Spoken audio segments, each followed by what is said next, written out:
Shit. But as you know, we got to start the show off with a beer tasting. And this one comes from our friend Craig Phillips, who's also a patron. He sent us a box. He told me there's going to be... Wow, that guy literally owns all Phillips screwdrivers that he took the time out to send us came this. So close to just smacking you in the face with I would make you Lysol eat it. By the way, no offense for the Lysol wipe, Craig. It's just the times that we're living in right now. He's saying you're dirty, Craig. Goddamn Craig. How you going to get fired on your day off? Well, you built the clubhouse. I gotta saw it. I gotta fucking saw it. I gotta get in the meat section. That's the same face Mike has when he's flopping around on top of a girl. He goes, I gotta saw it to half. I gotta saw it. I gotta break it. Just hold still. Oh, what do we got here? We've got... Goddamn, do you all? You're disassembling a fucking bomb in the... We got little Mega Men. That's great fun. I love Mega Man. We got several of them. Are they all the Mega Man? There's a Superman too. Oh. Pixels! Oh, dude, there's a Freddy one. How dope is that shit? That's cool as fuck. Welcome to Digitals, bitch! He's got a Jason one in there. Fuck! Those are cute. And then finally, the #1 slasher of all time. You know his name. Michael Shire. Doing it and doing it and doing it. Wow. All right. Got a bunch of little... Got a whole pack of stickers in here, man. That's fucking dope as shit. A whole pack of slasher stickers You're in there. picking it up with that goddamn... You look like you're picking up dog shit from the park. You're like, does that look like shit to you? Okay, but now, you know what? Fuck it. I'm just going to wash my hands when we're done. Yeah, that's all we gotta do. It's too hard. I'm trying to be fucking on Safe? top of it. Yeah. I just spit. I saw the spit hit your fucking I wasn't nose. gonna say anything. You got the corona. But I vomited. Yep, you're good to go. I've got type O blood. Oh, dude, these Positive. are I'm fancy good. as fuck. What is this? Oh, fuck. Dark Helmet. Oh my god. Westbrook Brewing Company Black Lager. Oh, you're gonna fucking die. Black Lager. What the fuck is your deal, Craig? Your helmet is so big. God damn, that's cool as fuck though, the can. Yeah, dude, and it's totally illegal to ship alcohol to Kentucky, so breaking the law. Hey, you know breaking what? the law. If you got, Pew, pew. Hey, you know what I can say to you, sir? Your Schwartz is as big as mine. Or you go with what he said in Showdown Little Tokyo, where he's like, I can honestly tell you, I've never seen a dick on another man that big. It's true. Oh, look at that shit. That's cool, man. My face. Your face is still in the viewfinder. Boobies! That's gonna be a fucking dark night in Texas. I will wipe down the top of that for us. Get you some bleaching. I can't wait to vomit tonight. That's one. These are not them. Okay. You've captured the stuff bubbles. It's the same beer, so we each have one to go with. So let's just use one because, yeah. Westbrook. Do you have an extra cup? Dark Helmet. Because you might like it. You might want to keep the extra can. Yeah, we'll just start with one can. Okay. Don't worry, but we both have malaria, HIV, all sorts of nasty shit together, so we can share it. Yeah. All right. Here we go. Mike's got the clap. And I got the clap. Oh, this just got shipped all the way from wherever the fuck you are, and it's just sitting in my hand. He got shit from Lowe's. Dude, look at the top of that. Oh, it looks like goddamn Coke No. Black Lager. This is gonna fucking ruin you. I've been trying to go easy on you for like weeks. I'm like, doing shit that you might like. This is gonna ruin. Apparently, he likes to see pain. This is gonna break you. You like to see pain. Here we go. You took a way too big dip. Is it rough? Is it rough? I'm not doing it. I'm not even like looking. You like literally look like you sucked the inside of an octopus. Bro, it's thick. I don't care, bro. It's I'm not doing it, bro. thick, bro. Thick dick, bro. You gotta take that. It tastes like a porter. Oh, God. It has a porter taste to it, but it doesn't have the exact same porter landing. I guess that's why they just call it a black lager. It tastes like a black lager. If you could imagine what that tastes like. It's good, but only have several. 3 to 4, 9. Oh, This is dude. This is gonna... Dude, if I fucking spew, I'm straight up exorcising it toward you. I'm gonna talk about. Hey, if you're gonna spew into this. I will, and I'll spew in your mouth too. I'll fucking Reagan that shit. I'm fucking excited about this one. Oh man, it's fucking rough. Ooh.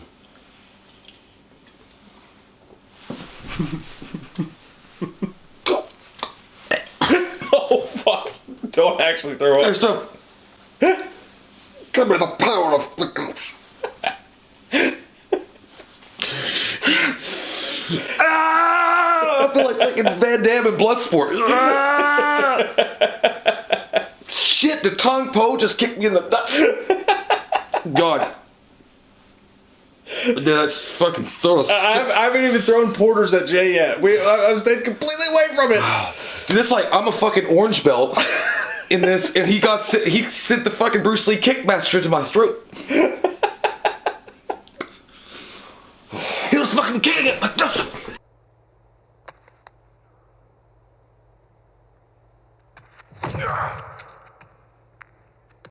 Oh God! You know what I want to do to you really badly? You know, Dusk Till Dawn when Quentin Tarantino kicks the shit out of Cheech. How you doing? Fucking good. Okay. Dude, that's fucking garbage. You're gonna go for the second? Fuck you. You're not gonna go for the second this time? He's gonna Ooh. go. You're gonna do one. He gonna do one. Dude, I literally, you heard it. No, I got scared. I got really. really scared. But now your stomach's ready, and it can It's handle not, anything. dude. It's in revolt. I'm having a goddamn terrorist attack in there.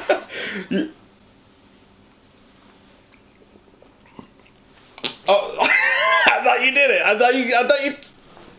Through the darkest night, blackest day, feel my might. Green Lantern's day. That's not how it goes, but I don't give a fuck. No evil shall escape my sight. That's the evil. Even. This is what he used to drug those bitches in Human Centipede. Oh God, Dieter Lace. Hercules. It's awful, dude. It's so bad.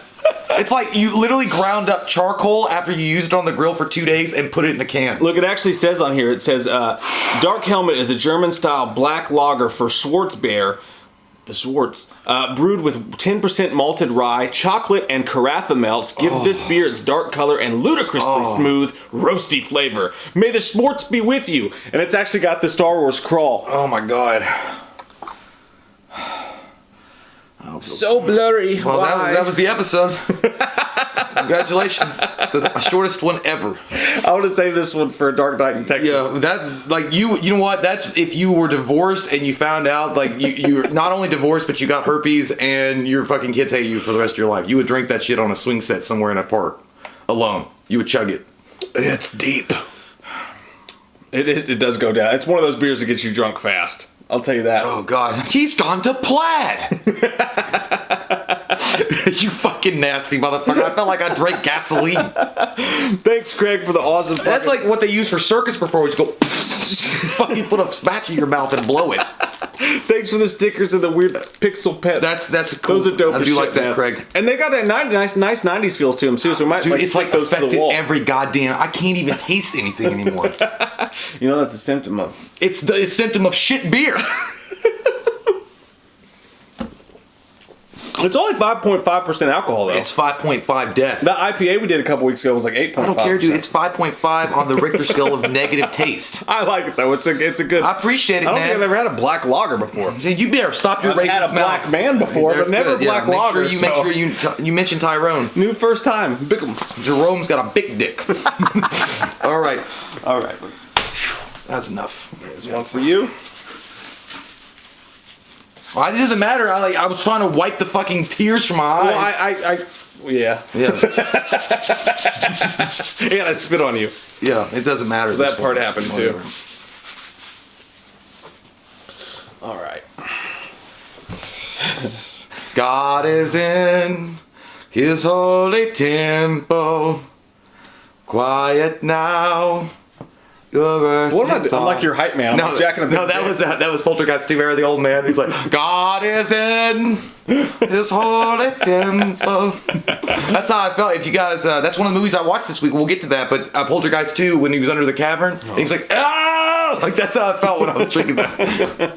All right, so fucking movie news. Now we go straight into the movie news section of the show. I can't remember a single goddamn story. I got one. Okay, let's talk about it real quick. Let's talk about the AMC theater situation, okay? Yeah. So earlier this week, the CEO of AMC said that they were hopeful that in mid-June they were going to be able to open their doors and let everybody flood in through the gates and have a good old time and infect everybody with their hopefully non-COVID. But unfortunately, what's happened now, some of the developing news out of that is S&P analysts, which is our finance group, have reported that they've actually moved the credit score of AMC movie theaters, which is the biggest exhibitors of all movies in the United States, from a B- rating to a triple C- with Outlook fucked. Which means, it says Outlook not good, which is the 8 ball you shake. You're like, I don't want to hear that. Memphis, we're fucked. Hey, does the girl want to see me? You're dumb. No, so that's happened. They're looking at, there's not enough liquidity for AMC to continue past mid-June. So they said that the idea that they're opening up in mid-June is probably false. It's not going to happen. And even if they did, they're not going to have enough money to sustain them with their negative cash flow from this year throughout the summer. A lot of local agencies have come out and said that the peak of this terrible Sharona Macrona is going to be from June to August. So therefore, they're very, very skeptical whether or not they're going to make any money whatsoever, and that mid-June is probably not going to happen either. They said that, what was it? Another thing about what was going on is the Wall Street Journal reported that AMC has actually hired lawyers to discuss restructuring. And the only time you do that is when your ass is bankrupt, sir, and you're ready to file that fucking bankruptcy. Yeah. The bad news about this is, the S&P, which stands for strong penises. S&P, I don't know what it stands for, a sensual penis. But S&P said that it's possible that AMC will take incremental financing through the CARE Act, which was approved by lawmakers and President Trump earlier this week, which is basically the loan program that he's, the bailout money. They'll do that with incremental financing or with their loan or with their financiers themselves, like the lenders. But even then, they won't have enough money to continue to sustain the theater. You gotta remember this. They've literally lost a shit ton of money since these theaters have closed. And if they were going to open up in mid-June, they're not going to have enough money to keep the doors open anyway. They're going to file for bankruptcy, is what S&P is saying. And at this point, they're going to be under restructuring. They said if they were able to show that they would make lucrative amounts of money once floods of people return to the theaters in 2021, maybe they would improve their credit score. But right now, that's looking dim. And the main concern here is not just the fact that AMC is the biggest of the movie theaters that are out there, but if they're struggling like this and they're already possibly looking at, I don't know if it's Chapter 7, I think it's Chapter 7 bankruptcy, I'm not sure exactly how businesses work, Chapter 7 or 11, but if they're looking at that, a lot of the smaller theater groups, I love 7-Eleven. They're great. You got good Slurpees. It's a fantastic. Loving the bananas store. But if they're looking at that specific situation, then a lot of the other smaller theaters that behind them are definitely fucking in trouble. So, that's pretty fucking bad news. That's yes, not it's not it's doom and gloom. It's not good. Not good. Get to the chopper. It's not the most amazing news that we all want to hear. They're looking at their bill statements like, you are one ugly motherfucker. they would hope that Bruce Wayne would come in, like Val Kilmer's Bruce Wayne, and be like, and he would go in that little thing, like the little Sphinx thing, go. But anyway, yeah, it's doom and gloom. Yes, it's bad. It's terrible news, and we hope that maybe AMC can work something out. And now, when you go into bankruptcy, like they're thinking about doing, and you're going to restructure, it just means that you say, "Fuck you, debtors." Fuck you people that I owe money to. I gotta bury my hand. I gotta figure some things out. And then I'm gonna come back up and I'm gonna be bigger, better, bolder, stronger with steroids in me, and I'm gonna take y'all on. Every time someone mentions bankruptcy to me, my movie brain only goes to one thing, and that is Warrior. He's sitting in the thing, he's like, I imagine the guy at AMC is sitting there, and his accountant's telling him, he's like, we're gonna have to go into bankruptcy. That's the only way to do this. And then Joel Edgerton's going, that's not the way we do things. Yeah, I like, because the banker was like, it's a viable option for all these people nowadays. I mean, you took out 3 mortgages on your suggestion. But anyway, so. Potatoes. Well, that's news that we had to bring you. We wanted to talk to you about that. We don't know what that means, but it segues. It sounds fucking nasty. It sounds so nasty on the mountaintop of Creole Saga. But that's the first thing I said when I saw my ex-wife's vagina. But no, it's so angry. No, there was just a smell that came through it, like Mortal Kombat. It was like, finish him. But good, also mixed with bad, peppered with But it does segue into to news. to some stories. Yeah, and this is why I say good, but peppered into bad news. And the good thing is they were saying that they think they can last to what, September or whatever? No, or not through June. So AMC originally said, the guy came out and he was like, I think we're gonna open in June, and people are gonna flock to the theaters, Buddy Jesus style. Fucking goddamn Ronald Reagan looking motherfucker. He sounded like Jimmy Nixon or Nixon. He was like, I'm not a that will Jimmy Nixon. What was it we said in the live show? It was Richard. like, I did not suck that dick. But that sounds like bad news.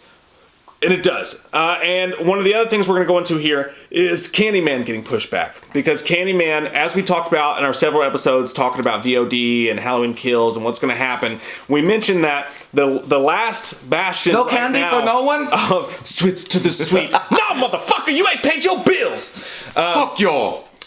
But you better be showing that shit at Cabrini Green. And some bubble-ish. They some skills. But so Candyman did get pushed back. And what we said in a couple of the last videos was that Candyman was the last horror movie on the slate. It's the last one holding the front line. And it was June 23rd, 26th, something like that. It was late June that it was supposed to come out. That was still holding strong on the schedule. Now they have announced that that's going to get pushed back. And it is a Universal film who's also totally over the top in control of Blumhouse with Halloween Kills and stuff. But they push Candyman, our last horror movie left on the schedule, back to September. But 25th. They also, this year, September. Yeah, 25th, yeah. But they also pushed back A Quiet Place 2, which we knew they pushed back A Quiet Place 2, but they've announced a release date for it. It's just damn quiet. No one saw it coming. Guess what that release date is?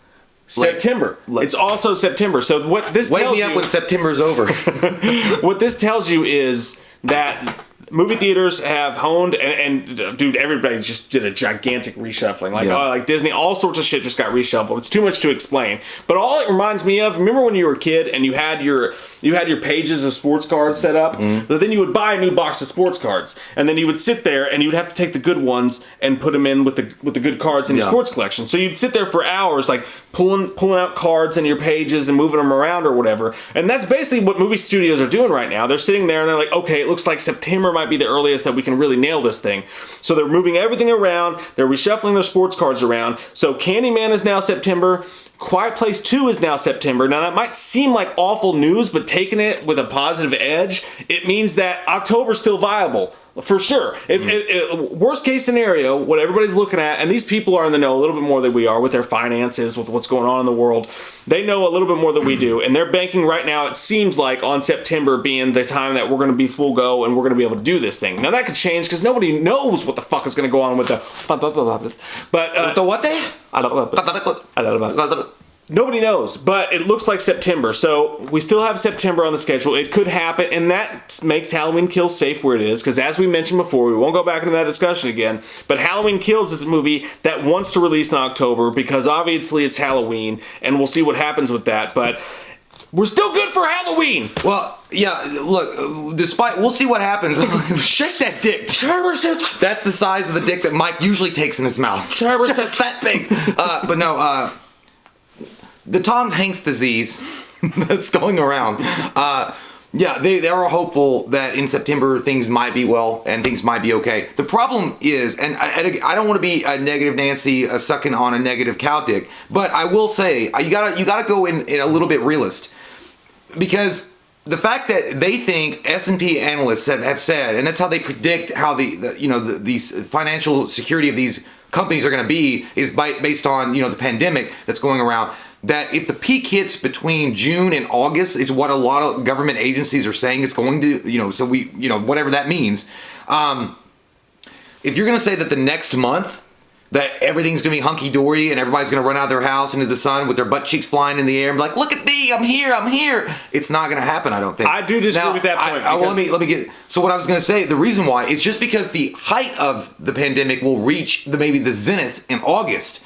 That doesn't mean everything is going to be okay right away. Like there's clean, because what if we didn't, if there's no inoculation at that point, if there's no medicines, I think people are going to be, there's going to be quite a few people that are interested in going to see films again, and definitely want to get out of their house and go to the restaurants and drink beer and do Jello shots off of strippers, titties. But our usual weekends. But the truth of the matter is, I think A Quiet Place 2 and what they were saying that it was on slate to make $60 million. you're fucking talking out the side of your asshole, because that was going to be $60 million your opening weekend. Motherfucker, you're not going to see $30 million on an opening weekend, because people are still going to be afraid right away to go out. And that speculation that you think you're going to get $60 million on your opening weekend, if everything is at the worst in August, you're not going to get your $60 million. Well, there's two things about that, though. Well, what they've been saying is that everything's going to be the worst in the next 2 weeks. Like, they think it's going to reach its peak in the next 2 weeks. Yeah. Now, movie theaters are pushing their shit out till September, but that doesn't mean that they're thinking it's going to be the worst in August. So that actually, if what they're saying in the world, and who the fuck knows right now, because nobody the fuck knows right now, but if they're saying it's going to, because they even said, the Surgeon General said, like, the next 2 weeks are going to be fucking rough. It's going to be bad.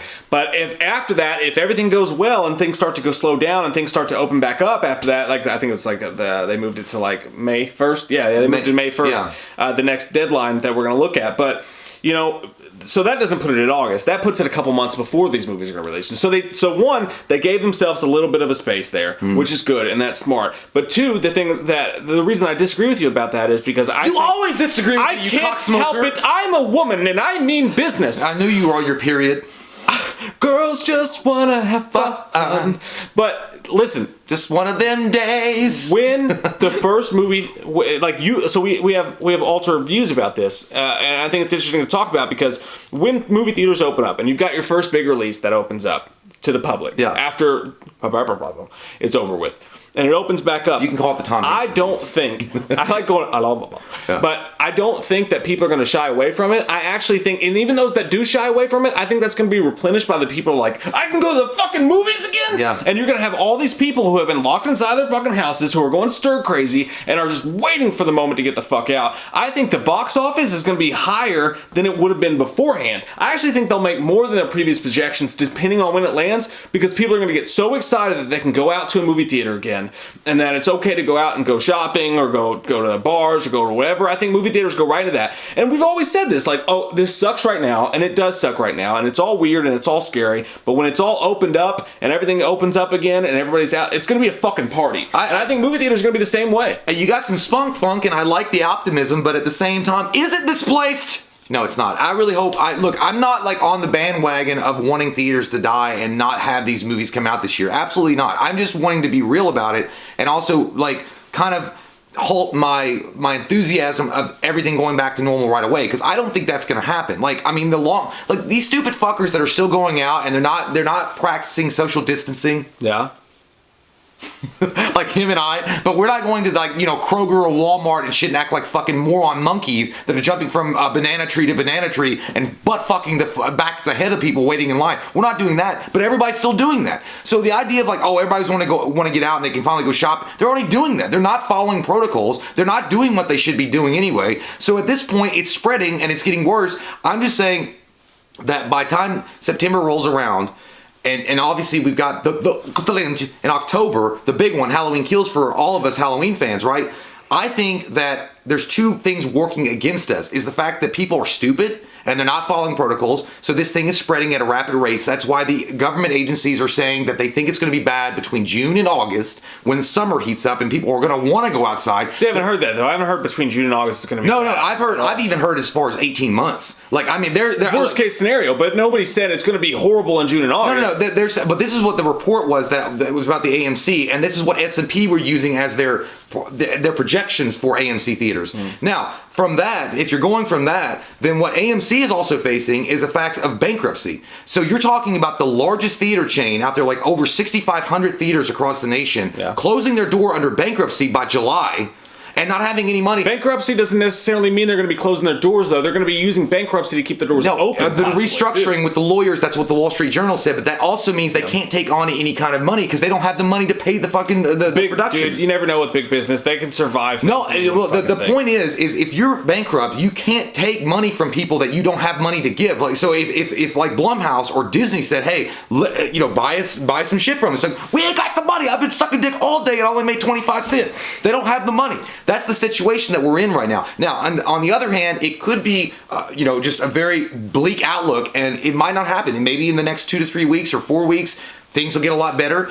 People will stop being stupid. We'll let this thing pass, and maybe at that point a vaccine will come out or like a medicine. Who knows how the future is shaped? I mean, only Yoda knows. But at this point, it's shaped like a dick. It is. It's a big old stick. But at this point, I'm just saying, I just think that the projections and the reasoning behind pushing back certain movies, like I love A Quiet Place. A Quiet Place was a great fucking film. It really was.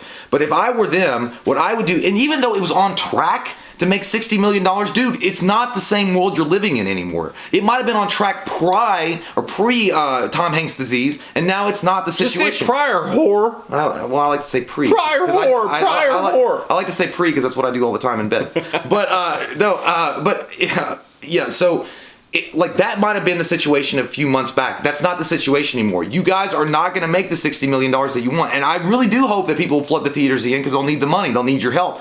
But at the same time, I think people are going to be very scared. It's going to be one of those things that people are going to be very timid to come out of their home and go into a packed auditorium with 50 strangers and breathe the same fucking air while they're coughing. People are doing it right now. I know. Well, they're doing it for like toilet paper. Unsanctioned. They're stupid. But this is a different thing where you're sitting for 2 hours in a theater, like this to somebody, and when like the government coughing. and the businesses come out and tell you it's okay to do that, you think they're doing it now. You think they're not going to do it then? It's going to be a fucking shit show. And that's the thing. When everything opens back up, obviously we have completely different perspectives on this, but I think when everything opens back up, we're going to be annoyed at how hard it is to go to the gym because everyone's going to be at the gym. We're going to be annoyed at how hard it is to get a seat in the movie ticket because everyone's going to fucking be there. Whether that's good or bad for the whole state of the nation, I don't know. We're a couple of fucking dicks on YouTube, but I'm just saying, I think when they open this shit back up, people are going to flock because they missed that shit. It's been months by that point. By September, it's going to be months until we're able to go sit in a movie theater again. And dude, if they tell us that it's okay to, and we go do that shit, I think people will, I think they'll wash their hands more. I think they'll be more careful of their surroundings. Smack an old fucking person by that coughs on them and be like, but dude, get off me! I think it's gonna fucking skyrocket. I don't know. Well, then we are completely on the opposite end of the spectrum. We still love each other and have sex with one another sometimes, but we're on the opposite ends of the spectrum. But I think it's not going to be that way. I do think that this is good. I like this. Like, you need to have the contrasting black and white, and I need Superman, I need Batman in the dark. You need this black and white kind of version because Mike's hopeful and optimistic that things will go back to normal rapidly and people will be overselling movie theaters or like booking up gyms and movie theaters and restaurants, and it's going to be crazy. And it's going to be good times. It's going to be the swinging 20s. Woo! Bring your titties out. But I'm also looking at more for Gotham City, fucking before Batman. Gotham City! Oh yeah! A city of justice! City of peace. City of... for every one of us. I think it's going to be a while before we see any kind of significant influx of people going back to the movie theaters. The gym might be different because there's going to be a lot of fatsos walking around like hippos and be like, I need it! This guy. Because everybody right now is like getting ready to get belly bumps when they see each other outside the house. Like, all I've done is drink and eat chicken wings. But that's okay. You got to do what you got to do. But either way, I think you're going to see more of an influx possibly there. But movie theaters, I think movie theaters will honestly be, even though it's one of the nation's most like beloved like entertainment industries they have, you'll see them on the bottom tier of what people like. They want their sporting events back. They want baseball. They want basketball. They want fucking football back. They want all that shit. They want their dine-in restaurant experiences back. I think the movie theaters aren't necessarily going to be dead. I don't, but I think that it's troubling news to know that AMC is suffering like it is right now. And then when you open up the businesses again and people are still nervous and timid to go in from there, I think that the movie theater stuff isn't going to be low, especially when people now where they've been in their house in quarantine and they've had to watch things that are on TV or on demand. They've gotten used to that now. They also want to get the fuck out of there. They do. No, but if the options available now, if they're like, yeah, we can go see a movie theater, and that's great and good, but I mean, I'm still kind of nervous to sit next to somebody for like 2 hours. What do you think's going to happen the first day quarantine opens up, and the first day movie theaters open up, and a couple that has been sitting in their house with their kids for 2 months or whatever it is, and they go, what do you want to do tonight? Do you want to sit in home and watch Tiger King again? Yeah. Or do you want to fucking go out and get drunk and sit in a movie theater? I mean, you work for fucking Carol Baskins, you piece of shit. No, I don't. I'm not. Yeah, and that's fine, but not everybody has kids. And there's a lot of Americans out there that don't have kids. Think husbands and wives aren't wanting to kill each other? I don't know, right but now? either way, but you got to look at it in that kind of way too. Either way, it's going to be interesting to see how this unfolds in the next few months. I mean, it could be pessimistic, it could be optimistic. Me and Mike are hopeful. How about that? Yeah. We're hopeful. We're just laying out two different sides of the coin. We're like two-faced motherfuckers. You flip it, you get one or the other, okay? And to leave it on a positive note, to leave the whole thing on a positive note, September seems like the goal. It looks like the goal. They put Quiet Place there. They put Candyman there. Not only is September set up, if everything goes well, to be an awesome month of horror at the movie theater, again, where we can reclaim glory in the name of Satan, our dark lord, from the fucking mountain butts. God damn. I didn't know you were going to bring up your mantra that you say every morning in the mirror. But that's what I do when I shave. But that also, Halloween Kills is still safe. That's still safe. But yeah, so we'll have some more news coming at you soon. More bright news. It was mixed in. It was like having tea. It's hot and cold and just right. Okay, have some crumpets, hold your asses, and we're coming back. Like a normal poop, but you get a lot of diarrhea at the end. You got to have the pain with the good. It's okay though. You're safe.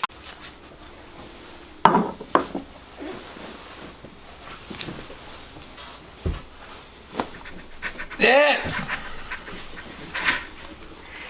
Power that Michael does not have because his Viagra wore out. Well, with my stuff situated here, off your fingers smell like earwax. Stop it! Michael, you are never playing Street Fighter ever again. You gotta get out of my seat. Get out of my seat, Thor. You will stay with me, Clink. You gotta get out of my seat. Come on. Come here. You know, I'll give you a piece of chicken. I get what I want. That's what I want. Yeah, now he's coming. That's what I want. That's what I want. Want some steak? Want. Yeah, you want some steak, don't you? Well, you not want to pick him up, move him? You coward! Dude, whenever you give him a treat, he looks back at you. He's like he'll take it, and then before he walks away, he'll go. Dude, I think it's all big dog. Like that's what Buster does. I give him a bone. He goes. Yeah, it's like agreement between men. It's like respect. All right, so continuing our movie news, Killer Clowns from Outer Space may have a future in the darkness. Killer clowns from outer space. Do you have a ray gun, Ray Charles? You were blind, but you could. I don't know. Killer Clowns from Outer Space Part 2 is possibly going to happen. Maybe one day MGM is talking with the brothers, or one of the brothers of the creators of Killer Clowns from Outer Space. The Kyoto brothers. It's got some like it's cool, man, because it's got some resurgence in it. Like there was a lot of people that didn't like really care for it. I almost felt like MGM was like, "Yeah, I married into it." You married into it. He's like, yeah, I got that shit. I don't really care about it, but I think that because people have been watching it on Netflix recently, and there's a lot of older fans like us that love it, and now it's having a kind of a resurgence. They're interested, or they're talking about maybe making it a TV show, or maybe even making a sequel with it, which is fucking great news. Yeah. That's one of those movies that deserve a fucking sequel. It does, and they didn't mention specifically what they wanted to do with it yet. What he said was, he was like, well, before there was no interest in it, but now it's on streaming, it's on Netflix, it's been on Amazon Prime for a while, but now it's on Netflix as well, and apparently for a while, I guess they just had no interest in doing a sequel to it, but what they said was that there is interest from MGM now to do something with it. I don't know if it's a sequel or a remake or whatever, but what the Kyoto brothers said was, there was like, we could do something, like we don't have to direct it, we could just produce it if they wanted to bring in a new filmmaker. What I found interesting about the whole thing was they said, and again, this is when the is over with, they said, we'll look at it and see what happens. It's just called the pandemic. But what I like saying blah, blah, blah, blah, but when it's pandemic, Panama. When it's over. When it's over with, what I found interesting that they said was maybe they want to do something more modern with it. Maybe actually make it scary. Like, and if you think about that, that's the most interesting thing about this whole thing. If they take the Killer Clowns from Outer Space story, right? Yeah. And the first one was dark comedy. It was satirical, yeah. And it was, it was fun, but it was horror, but it was also But it's funny also satirical. and weird. Yeah. Fucking can't ever do it right! It's satirical in the ancient hieroglyphs. But what would be really interesting, and I'm actually really down for this, because you've got the perfect dark comedy version of Killer Clowns from Outer Space. It's already good. It exists. Yeah, it's perfect. So if they took that with the clown thing that happened a couple years ago, where people were dressed as clowns coming out in the streets and all this crazy shit that was going on. Yeah, they might have missed the opportunity on that. They could have really probably banked on that shit. But could you imagine if they took that, and I left the fridge open so it's beeping, and I'll get to that in a second, god damn it, Sheila. Engage. But we're under attack from the Klingons! Could you imagine if they took that same story and they did a remake, but they did dead serious, and they made it scary as fuck? I don't want that. I do. No, I think that would be because fucked up. I feel like the idea of what Killer Clowns from Outer Space is it's a black comedy. It's meant to be funny. It's meant to be visceral in its own way. And that's actually what they said. They said that a lot of fans have come out with their own versions of it, or they've talked with people. They have a lot more visceral ideas, things that they would go further than they ever would even imagine. But they wanted to make fun of it, and not make fun of it on purpose just because the material itself lends itself to be a comedy, a black comedy. I think what I would rather have them do is either, because these guys seem great. Like the brothers seem awesome. Because they're not like overly ownership of their shit. They know they know that the fans are the reason why it's buoyed for so long, and that they loved it, and MGM pretty much like treated it like a redheaded stepchild and fuck you. But they know that, and they realize that, and they want to work with other creators to maybe bring a new vision to it. But I think that ultimately what they want to do is to keep it intact, the core of it. And that would appease the other fans, or the fans of the original, but maybe bring a different kind of spin to it. If you bring too serious of a movie with it, the movie itself is so fucking like goofy and weird. It's got some gore in it, not much, but it's got some weirdness. If you put too much serious in it, like what I would feel, and I know it's popular, and I know people fucking love it, and like, oh, let me fuck the dick of Teen Wolf on MTV. I was not a fan of it because I like Teen Wolf with Michael J. Fox. Like the old school Teen Wolf when the movie came out, because it was a lighthearted kind of werewolf movie. It was kind of, family fun, whatever, and a comedy. And then they took Teen Wolf on MTV and they made it serious and dark, and it was like fucking, sparkly teenagers, but they had, pubic hair all over their face. Because they're werewolves. But I would rather not see that happen with something like Killer Klowns from Outer Space Part 2. What I'd rather see them do is keep it intact as far as like have the black comedy part of it in the core, and then have some visceral kills and shit. Make it scary. Yeah, absolutely. Make it fucking intimidating. Make some atmospheric moments, but keep it generally core level, like funny. Like have maybe a main character. If you're gonna do a TV show, maybe a couple of main characters like the goofy fucking like people that did the ice cream shit. Have those be the protagonists in it. I think you can always have a little bit of black comedy in there. I think that's fine, even if you have a really scary movie. But I can't help but think like we said before, like the movie's so weird and out there, and it's original as fuck, and it's its own thing. Like I don't think there is a single movie in the world that feels like Killer Klowns from Outer Space does. Good. So you have that there. It's like the argument, like, why remake them good? Why are people remaking good movies? Remake bad movies and take what sucked and erase it, and take what's good and make that good, or leave that part alone. With Killer Klowns from Outer Space, the dark comedy, all that shit, they did it perfectly. Yeah. But it was also, at a cerebral level, scary as fuck. Like, when you're just sitting back and looking at it, like, even though they're joking and this is fun, I'm still scared of it. It's freaky. It's fucking weird. It's freaky. Yeah. So I say, you already have the perfect comedy version of it. Now take it and make a fucking dark-ass, scary fucking version of it, and I think you could blow people's goddamn minds. I mean, I would do that if I don't know. I feel like it would corrupt. Fuck me up, Charles. It would corrupt the main idea of the movie itself anyway. The reason why that movie did so well, I think, in the 80s was because it had like such a tongue-in-cheek thing going on with it. And would that do so well today, though? Yeah, I think it would, and I think that it's sorely missed. But what's I think the there's point? a lot. I mean, when's the last there. time? I'm saying because if you're because they're not talking about, they talk about remaking it, but possibly they want to do a sequel to it or a TV show, but keep it what it was at its core. I think it's sorely missed in today's market. Like, there's not a lot of movies like that. Like, Your Next was close. Like, it had a black comedy kind of feel going through it, but and things like that. How do you get the mainstream audience to go to the theater? Comedies are dead. Because what I think, yeah, that's true, but I think that because it's still going to be horror. It's going to be horror comedy. I think people would be lured in by that. Shaun of the Dead is a perfect example of that. Shaun of the Dead was a horror comedy. It was funny, and it was great, and it had a good bonding friendship thing going on, and it also had like horror elements to it as well. Great makeup effects and cool death scenes. But could you imagine like a marketing thing? Like, and Shaun of the Dead, I don't know how good it did at the box office. It feels like one of those movies that probably did better on home video. But like, from a marketing standpoint, if you own this property, if you're MGM, who's just who they're talking to about it, and you go, what if we promote this movie as dark and scary as fuck, and it's a clown movie, and it's an IP that people know, and it'll get people to go and buy the shit from the movie and all that shit like that. But you promote it, and the trailers are dark, and they're fucking freaky, and they're scary, and you've got these clowns. I mean, honestly, you could take that movie and take a couple things out of it, and change up a few things, then you can make that movie really scary. Yeah, but I just don't see the point of doing that, because I think the reason, again, why it was so popular was because of the comedy in it. And I think that if you make it scary and dark, like, and like the only time I want my darkness is on my toast. But no, but you know, DC, I like DC. Like my comic book movies be a little bit more edgier, a little bit more grittier. That's okay, and I don't mind that. But when movies like this come around, like that were already established in the late '80s as a black comedy kind of film, and then you're trying to remake it to make it something, I don't know, more visceral and evil. I would rather have a soul sister to it, though. Like, I'd rather have a soul sister. Oh, what are you trained? You have the fuck? Are you the grip trained?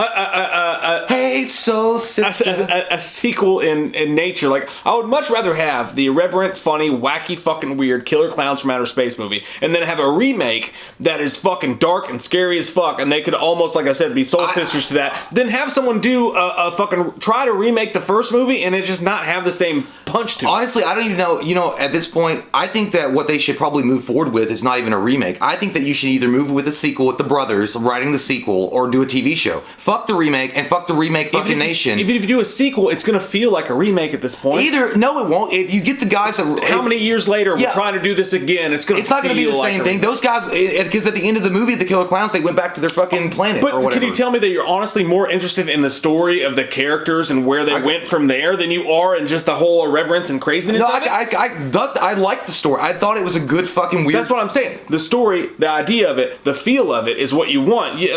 But I don't care. You're not going to get a sequel for those characters. But I don't care if I don't care if it's goddamn Nosferatu fucking scary. Like, I mean, what I would rather get, like, Dusk Till Dawn is a perfect example, another one of horror comedy in my opinion. It had good visceral kills in it, and it had a badass action sequences, but it would also be considered to me black comedy as well. And I think that you could maybe inject that into something. But it's a total different kind of black comedy. No, it's but the point is, black comedy itself is subjective, and that's understood. But at the same time, it's a genre of certain movies that are relying on that horror elements, but having comedy throughout. Okay, so if you take it and you make it like an Art the Clown situation, where it's like Terrifier, well, that's not that deep, not that deep. Yeah. But if you make it like a Terrifier, but you have moments of comedy in it, but at the forefront it's meant to scare, I'm okay with that. Yeah, that's what I mean. That's what I meant. I meant, like, I'm not saying like I wouldn't want it to be atmospheric and scary with some cool ass effects and practical effects. Hopefully we fucking get that, brothers.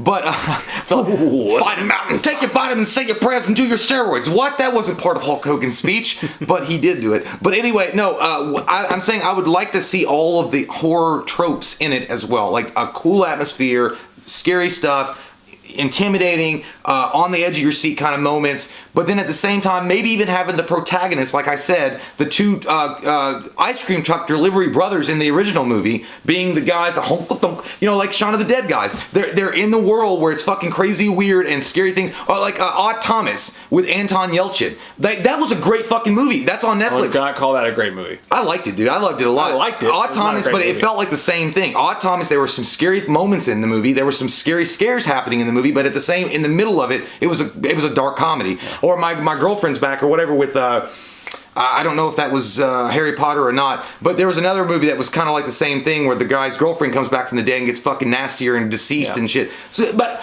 again, I'm not against the idea of making Killer Klowns from Outer Space, either the sequel, the remake, or a TV show, more scary than the original one. I just don't want them to lose sight of what made that movie so popular, and what made it so popular. What people remembered was because of that. I see what you're saying. I just think that movie exists and it's perfect as it is. So let's do something fucking weird with it and do something original rather than trying to recreate something that you can't really recreate. But what do you guys think about that? Comment down below. Which one of those versions of that movie do you want? I need to shut my fucking fridge. I hope they have Ronald McDonald coming in there trying to give everybody goddamn Happy Meals and like farting on them or something. I don't know, like, because obviously you could disguise yourself at fucking Ronald McDonald coming in with like a Happy Meal and be like, "Oh, you want the Happy Meals?"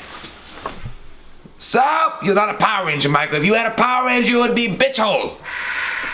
So, here we are, once again, doing an unboxing. Michael, where the fuck did you... Yes, Michael stabbed his vagina. It's happened. No babies for you ever. Good.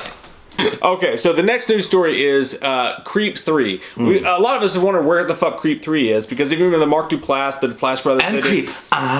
Do the Creep. It always gets me. Creep with fucking Tubby Time was scary as shit. Yeah. It was really good.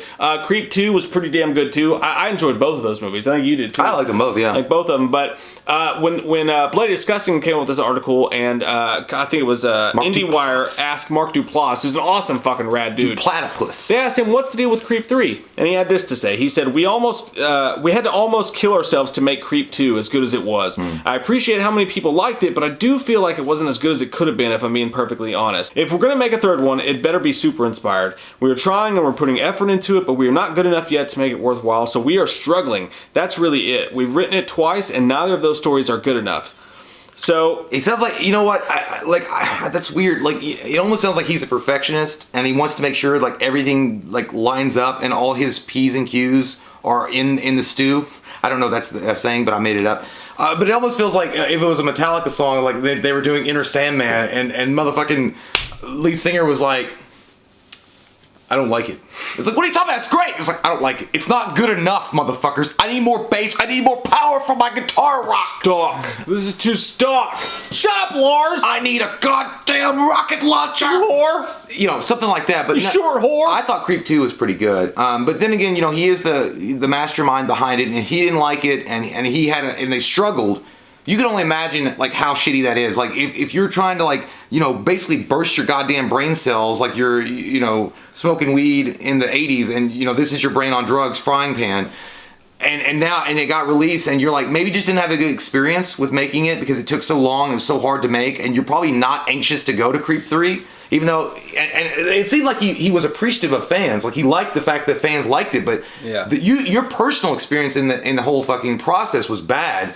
And he's like, it's got to be super inspired. It's almost like, and I don't like the motherfucker really. I mean, I respect what he did, but Bill Murray with dragging his feet behind on Ghostbusters with Dan Aykroyd and Hal Ramis, when Hal Ramis was still around, he was like, I just think it sucks. And they did like multiple scripts for him. They did rewrites, and always to Bill Murray, the standard wasn't there, so he kept going, nah, it's on my desk somewhere. I gotta eat a Charmin fucking roll of toilet paper before I fucking read that. But I mean, I'm gonna get to it.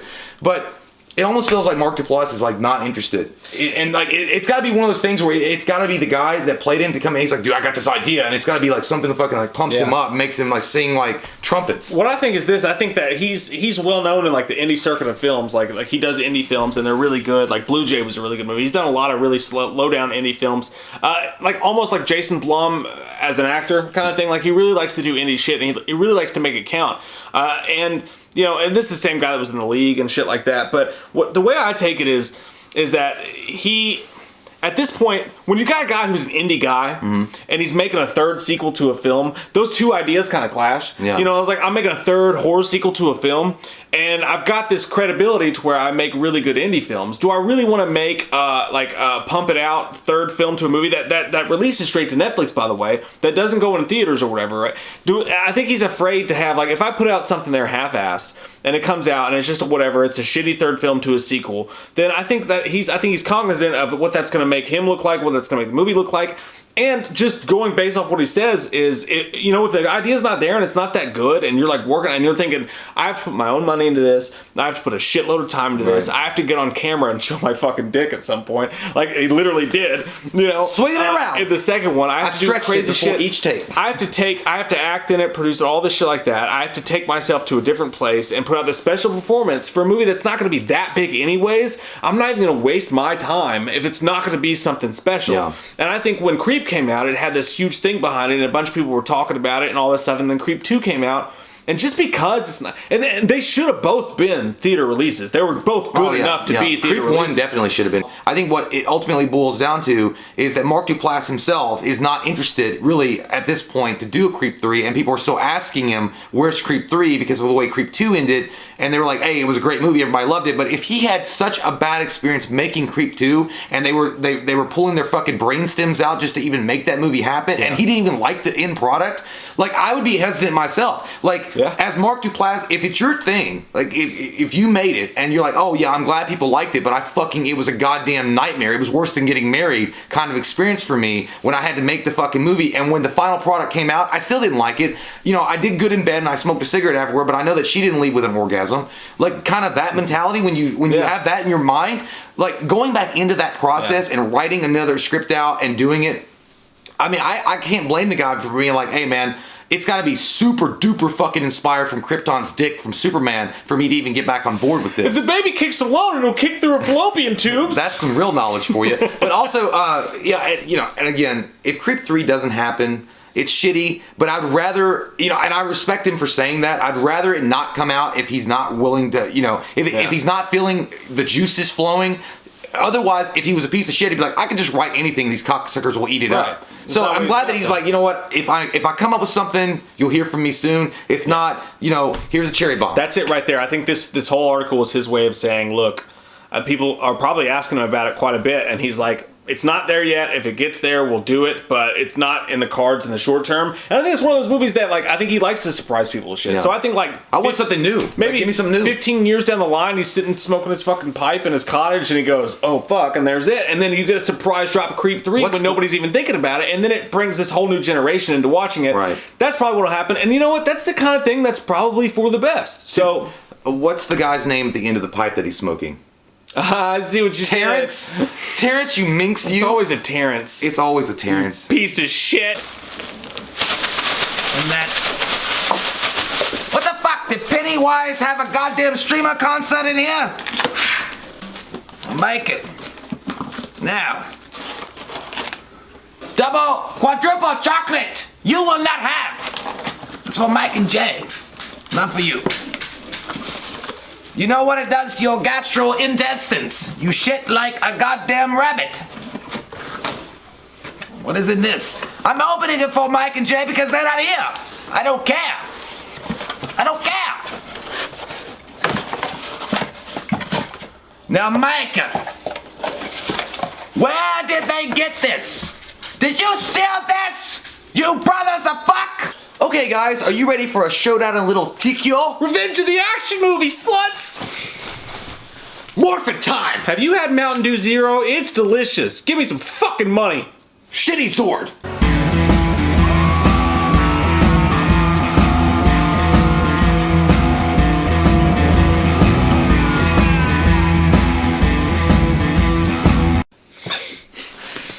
Okay, guys, Revenge of the Action movie is back here on this channel, and we're going to be talking about a little film, a little showdown in a place called Little Tokyo. It's all little. In California. Like my dick. That was sponsored by the Lego Corporation.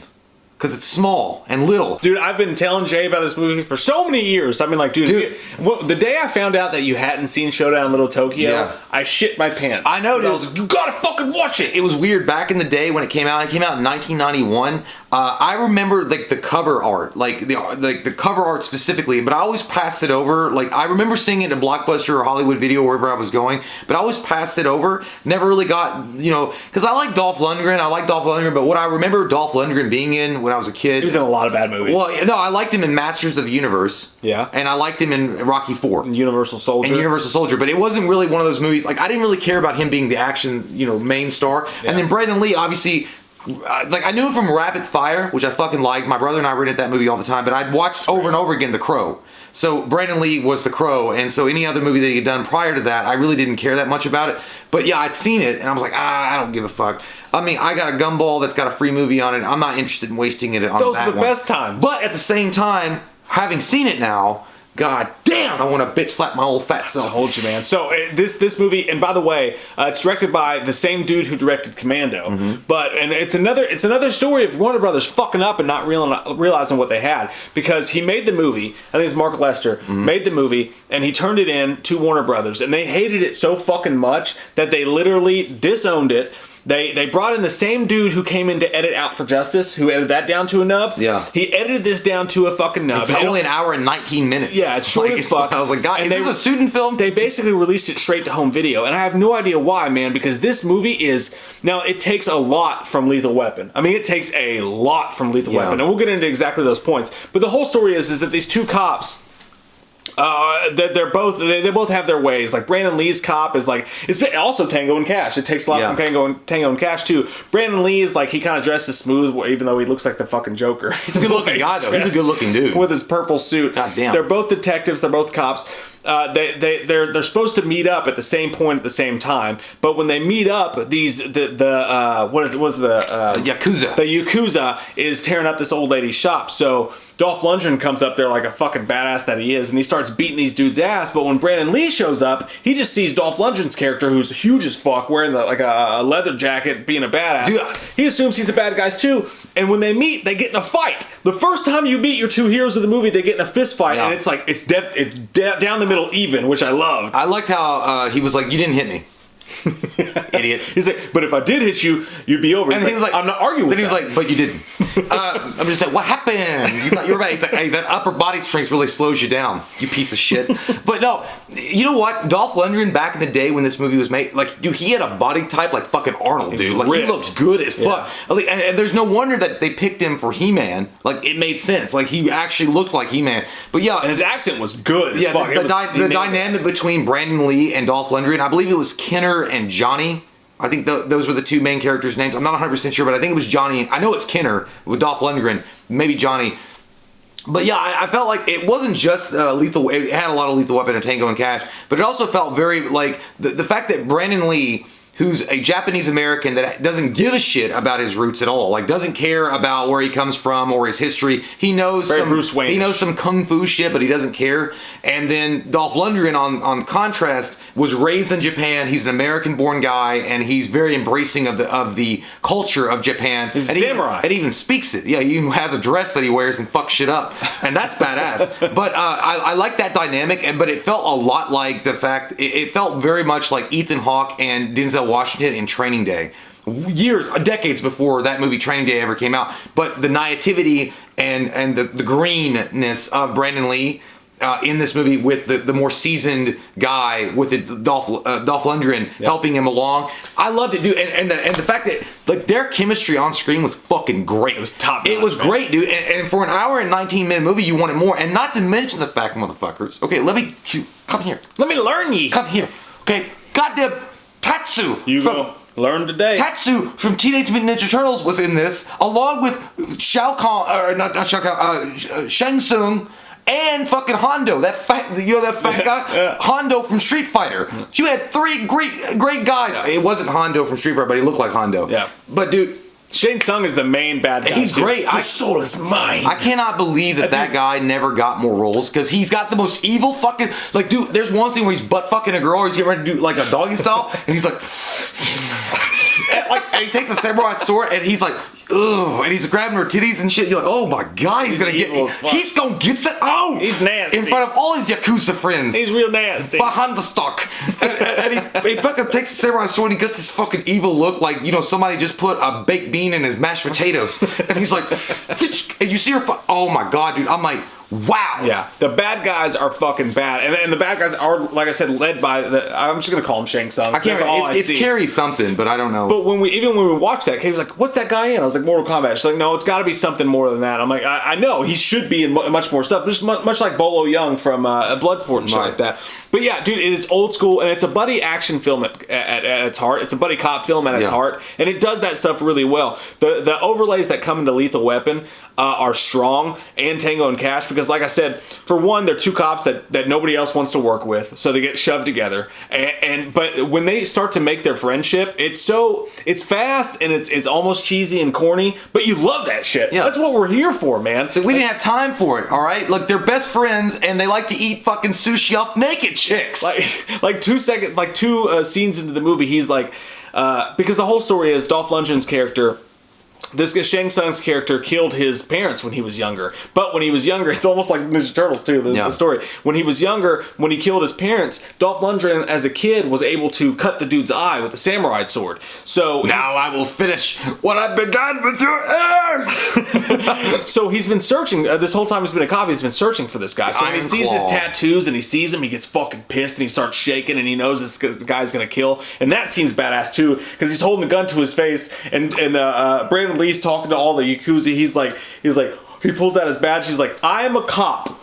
If you kill me, it is bad. It is not good. And they just continue to. You know what? That reminded me. That reminded me of something that you and I would be into. Like, you would probably get us in trouble because you would think like, don't talk to me like that, and like holding the gun on the guy, and you're like, it's like, look, we don't know how to fight, and I've got a lot of asthma problems, and you don't want to hurt me because I have asthma problems, and he's definitely on the recovery from alcoholism, and we don't want to fight each other because you can send us into a spiral, and then you'd be like, I just think that I might just put us in a fucked situation. It's like, dude.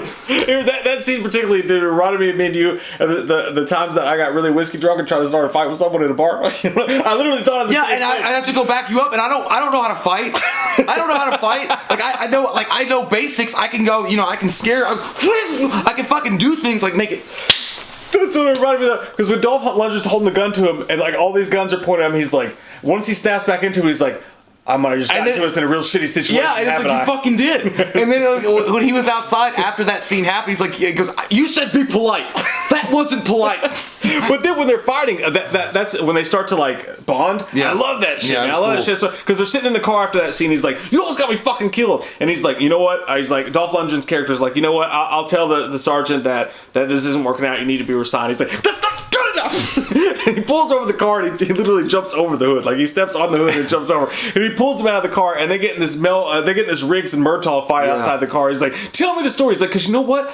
I like you. Despite everything inside of me, I like you. And I don't want to see you hurt. Mm-hmm. So they go from this super macho thing to all of a sudden it's this touching moment where like two dudes bonding. I love that shit, man. It was great. And the fact that I also liked it really was, because I swear to God, I identified more with that Brandon Lee character because he even like when they were riding together, he's like, I wanted to work in Malibu, and then you'd be the prick that would fucking shatter my dreams, and he'd be like, you can't work in Malibu. He's like, why not? He's like, that's the sheriff's department, not LAPD. I was like, damn. It's like, really? I thought I could work there. But yeah, man, like Brandon Lee. In this, he's so carefree and so fun and energetic, and he's got that smart ass thing going for him. And Dolph Lundgren's got some smart ass to him too, but he's got like a powerhouse fucking mentality. He's dead serious. He's like, he's got, but that's what makes it funny. Like, I guess the fact that he's almost panhandle, like not panhandle, what the fuck, deadpan. But yeah, so but it's so like again, the dynamic between the two characters, Brandon Lee and Dolph Lundgren, is so great, and it jumps off the film when you're watching it,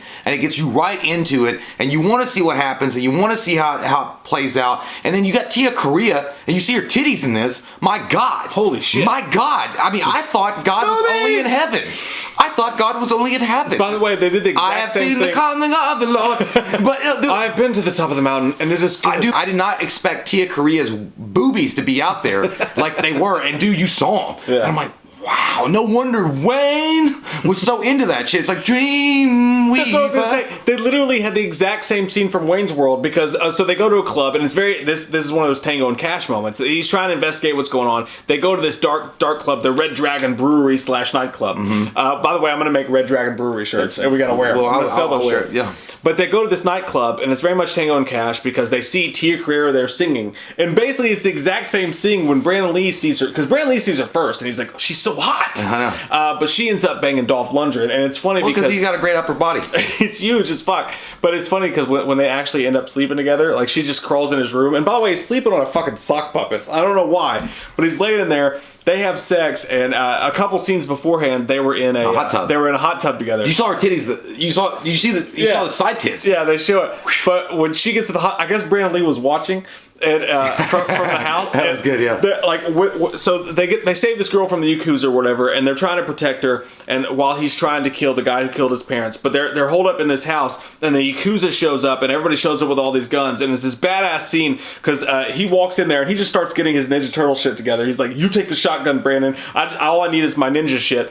And then Brandon's like, if we die tonight, I just want you to let you know one thing. He was like, you have the biggest dick I've ever seen on a man. Yeah, it was true. He probably had a giant one. They cut that, though. Originally, he said... I didn't want to see it, but... Oh, no. Originally, he said... Warner Brothers cut that because originally he said, you have the biggest dick I've ever seen on a white man. Oh. But they cut that part out because they found it, whatever. Who cares? But I also like the fact that Brandon Lee was like... When he was like... He's like... I can't remember Tia Korea's character's name. Whatever it was. He's like, where's she? He's like, she's in my room. And then she's like... It's like, I knew that was going to happen. He's like, I like how Dolph Lundgren, he was like, she was frightened.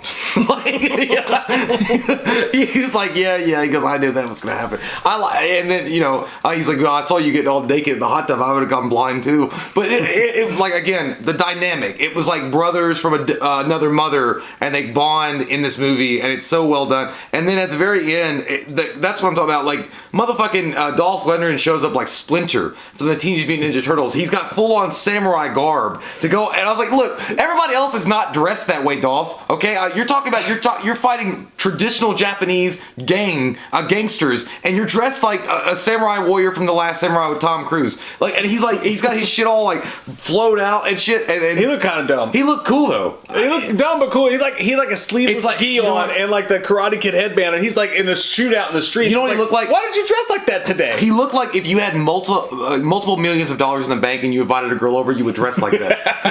That's how Steven Seagal dresses when he has. He just has like, Steven Seagal just wears that all the time when he goes out for the paper, for the fucking paper. But no, it's like if you had girls come over, be like, hey, do you want to see my samurai sword? But no, yeah. But they have this ultimate like cool ass fucking shootout scene at the Red Dragon Brewery, because also you have to realize that Shang Tsung and Tatsu from Teenage Mutant Ninja Turtles, I can't enunciate their names, guys, okay? Like the two main bad guys in this movie, I can't enunciate their names, so I'm just gonna call them Tatsu and Shang Tsung. They're also introducing ice to America, meth. And that was pretty weird. Like, he was like, if this hits the street, ice. I'm like, fuck. And like, I was like, I hope it doesn't hit the street. I know. And it was like 1991, and like, you know, goddamn, we live in Kentucky, and that shit's like standard barter for a fish. Like, it's like, hey, I got some meth. Can I get some of that Kroger salmon? Can I get a flounder? Got any of that ice? Hey, bitch, can I get some bread for some meth?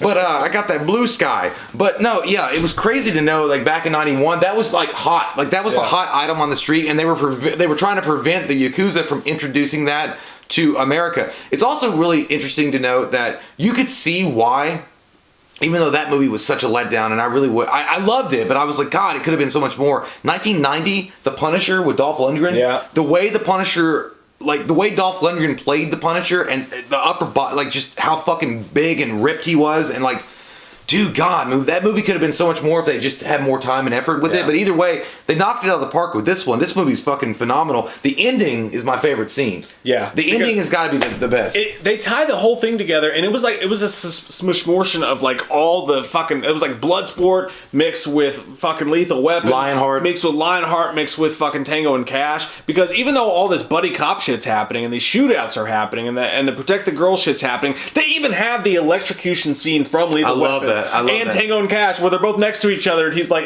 "Hey, you're supposed to base this between frying episodes." He's like, and then Dolph Lundgren's like, "Yeah, you stupid fuck."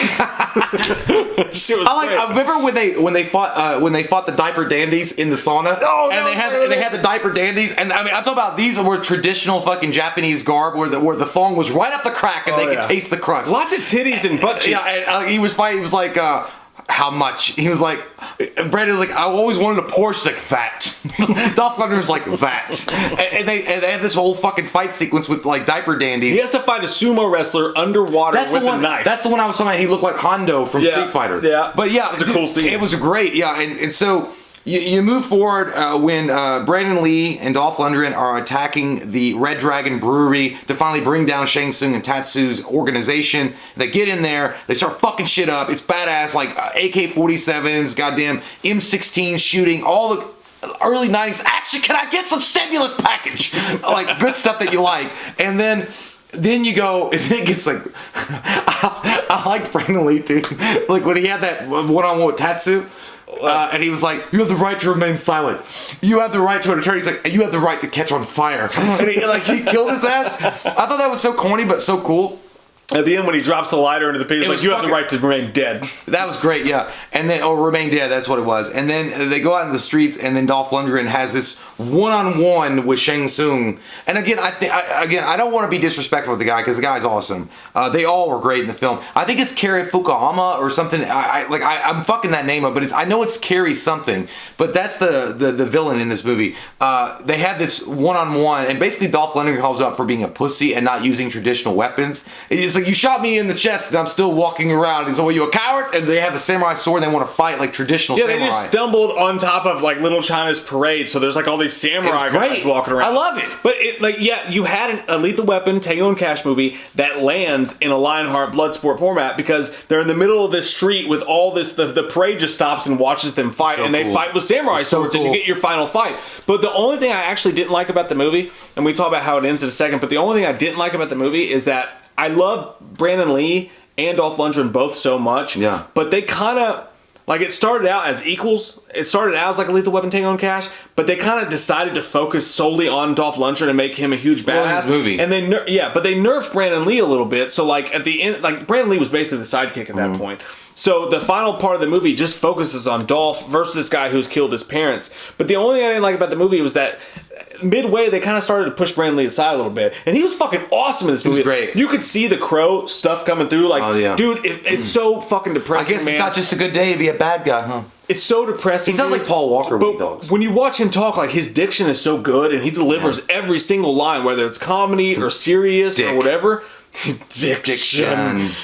He was such a good fucking actor, man. Dude, like, he would have been up there with Jean-Claude. Dude, that's fucking all of them. That's so weird you bring that up, because I was watching with my girlfriend the ending of it, and I was like, dude, if he hadn't died, because The Crow was pretty much the Joker Heath Ledger movie for him. If he hadn't died, that motherfucker would be a megastar. Yeah. Like a megastar. That would have sent him to a stratosphere, and we would have got movies out of him like nobody's business. He would have been right there with Steven and Jean-Claude and all. Yeah, and not just that, but I think that he would have had the versatility to go further. He had acting, and he was a good-looking guy, and he seemed like he had a good head on his shoulders, and he came from that discipline of Bruce Lee. Like, I think he could have been like such an incredible fucking force of cinematic adventures for us all. The ending between the samurai showdown between Shang Tsung and Dolph Lundgren is fucking well done. It looks cool. It's awesome, and it's actually kind of scary and weird if you think about it, because you realize the fact that Brandon Lee died during a sword fight in The Crow, and during the final climactic scene. It was the bullet that got him, though. No, I know that, but the final scene was going to be him fighting on a samurai sword, and they had to cut it short, and they had this, and he was a part of that movie. Either way, there's a lot of conspiracy theories about the Brandon Lee thing, and I don't want to get into all that, but either way,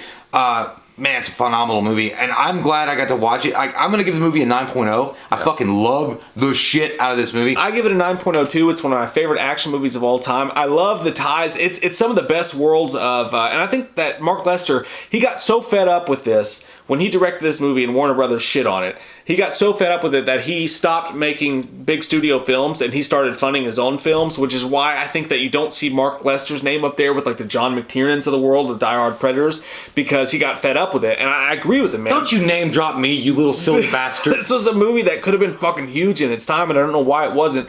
But I love them both very much. You got to remember, when it came out, it was probably competing with like Jean-Claude fucking hype. But it was right, dude. It should have been right in there. Dude, I mean, you got Jean-Claude Van Damme, the superstar, and you got Arnold Schwarzenegger, you got Sylvester Stallone, and had Brandon Lee's star ascended to the place it should have, this movie might be one of those cult classes that we revert back to, like Bloodsport, kickboxing, and stuff like that. But either way, I think that there's the Tango and Cash tie-ins when they take a giant vehicle and they break in. But and again, there's problems with the movie too. That's why it's a 9 out of 10. It's because like the entire fucking movie, at any point they could have just been like, let's call back up, but they never did. Yeah. And at one point, Dolph Lundgren jumped 17 feet in the air to jump a car. There's some dumb shit.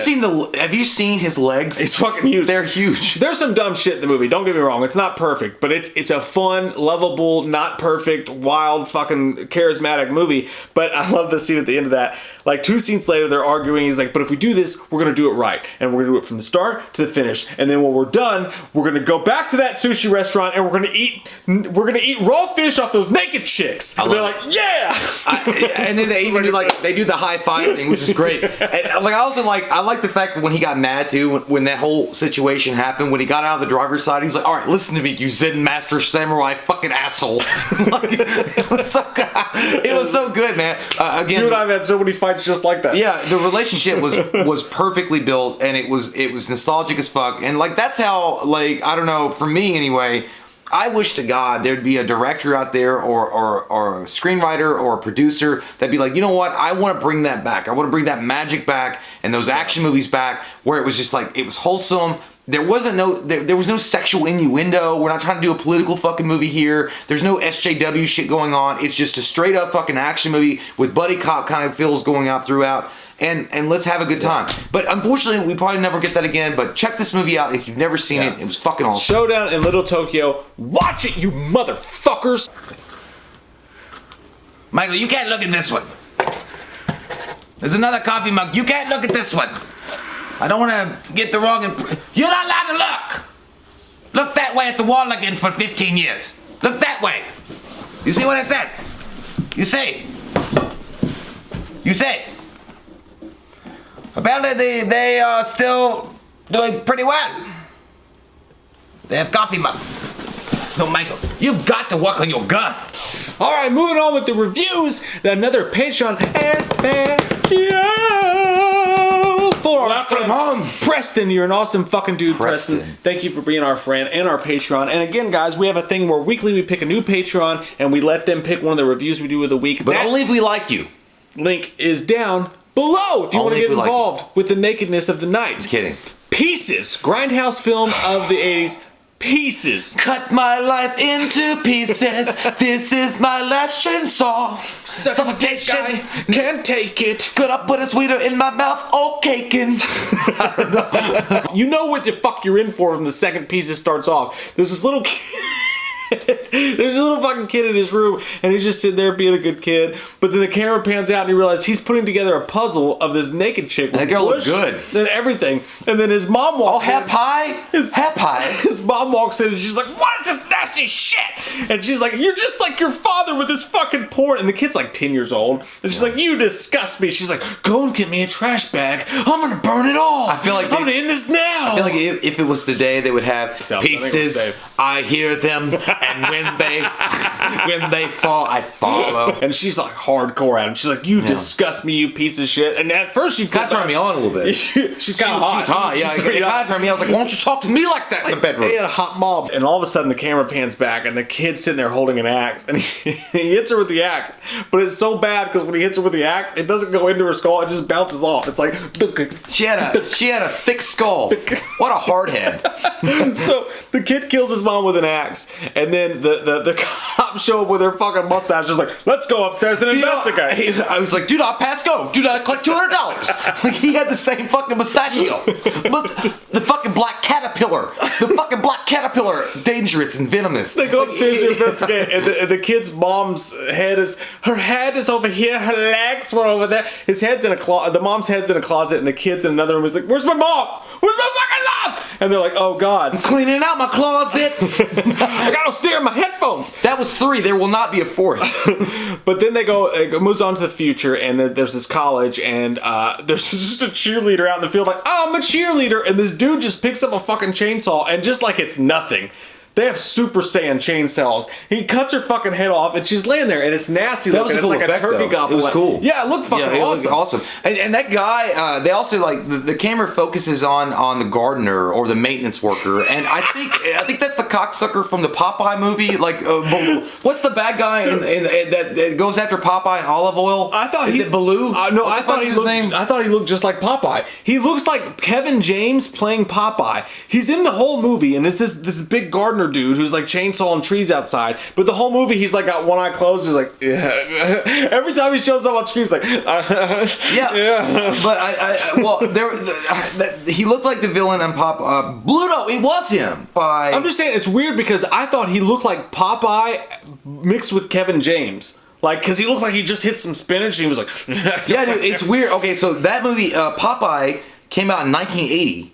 And this movie came out in 81. That's fucking Or nuts, 82. man. That's so The wild. guy's name was Paul L. Smith. Holy fuck shit. Yeah, dude, look. That's him. Are you sure he wasn't Popeye? No, dude. Robin Williams was Popeye. Oh, no shit? Yeah, I dude, don't know look, that either. that's- Yeah. And Shelley Duvall. God damn, But that's yeah, weird. I was like, God damn, you look just like that guy. And he was like, I'll fucking take your kids away from you and eat Doritos. I did. And he did. And he did it a lot. But he wasn't the guy. He wasn't the guy. And that shows you don't judge a book by its cover, bitch. You got to get to know the inside of the pages and find out. But yeah, going from there, you are introduced to a cathedral of interesting characters, Yeah. and they're all terrible actors, except for one. The detective was the good. detective was, you know what he reminded me of? He reminded me of the same kind of zest that I would want to see in A Nightmare on Elm Street, 1984. He always had a cigar. And you know that hairpiece was fake as fuck.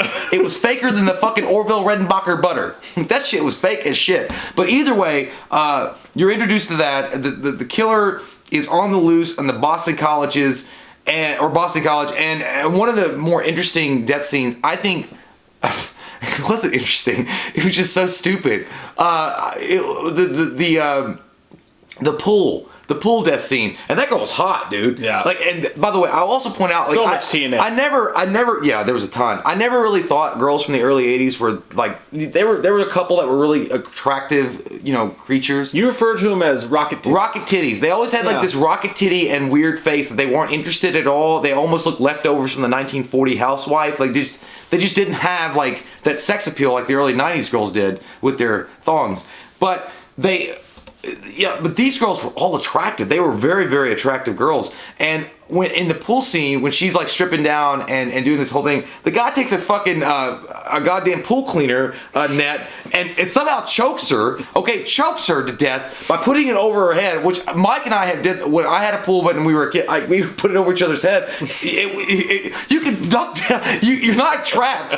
But he does this and pulls her to the fucking edge of the pool, brings her out, and then chainsaws her to death. That wasn't what was funny. That was funny, the death part of it. But when the detective is like, they get the professor. He's like, "What do you think? Do you think a chainsaw could have done this?" While a yellow chainsaw, is dripping with blood. and pieces of a girl are right in front of you. He's like, "Do you think a chainsaw could have done this?" He's like, "I'm no pathologist, but I think a layman could say." It's elementary. It was so bad. It was so badly delivered, but it was so corny and endearing at the same time. The whole thing was, and the way that they portray women in this is fucking awful. Like they make all the girls just horny idiots, which is it's funny at times though, because like okay, so at first when they show the college students, there's the professor and he's walking around and he's all serious and shit like that. But there's the college girls and they're over there talking, and she's like, "Do you hear they have a waterbed on floor too?" She's like, "There's nothing better than smoking pot and fucking in a waterbed." I'm like, I'm gonna be your friend for life. There's nothing better than smoking pot and fucking in a waterbed. Yeah. And then there's the other girl, the one who ends up dying in the pool. They're just sitting there in study hall, and she passes him a note, and he opens it because apparently he's a big lady getter. And he opens it, and she's like, "I want to do it in the water. See you later." She walks in, and then she goes to the water and gets butt naked. Honestly, I don't know if it's portraying them bad. It was just like some girls are horny. Like some girls are horny. They were the most horny girls of all time. And I mean, why can't I go to that college? I don't like these girls are just like shit. I'll just take any dick, any fro, any dick. I just want it all. All right now, packed. We're going to Boston College. I will go there. We're going to Boston College. College. If I could redo my life, I would go to that college. Here we Those come. girls were so slutty. And we're gonna get there like everybody's smarter than us. Like I thought they were gonna put out. We're gonna show up like fucking Animal House and like I thought they were gonna put out with kegs. And then the same dude, the little fro dude who was like he was getting all the ladies. Yeah. Now at one point he's having sex with another chick and she's like, Kendall, Kendall. You know what? But I liked his response. Like, can you not make a production of it? I fucking love it. He's like, there's a serial killer on the loose. Can you not make it seem like I'm stabbing with my dick? Dude, look, people get really involved in their sexual escapades when in the bedroom and when the lights go off and you're really involved with that sex. But if she's like, "Oh God," and it's like he's just like, "Can you not make a fucking production out of it? Like I'm trying to make love to you, not fucking kill you." Honestly, that's a fantastic trait in the bedroom, ladies. That's great. Make a guy feel like he's doing a good job. But it was funny as shit in this scene no, because dude, that bitch was rolling on ecstasy. She was doing too much. Again, it's all dubbed and fucked up. But you know, having sex with this girl, and she's like, "I can't." But then he's like, "Will you shut the fuck up?" And she's like, "You can gag me. Well, just please come back to bed, please. Please, you can gag me if you want to. I need your penis." Did you not notice that his cock was hanging out? Yeah, they showed his wiener, dick and balls, and which is fair game. It was not hard.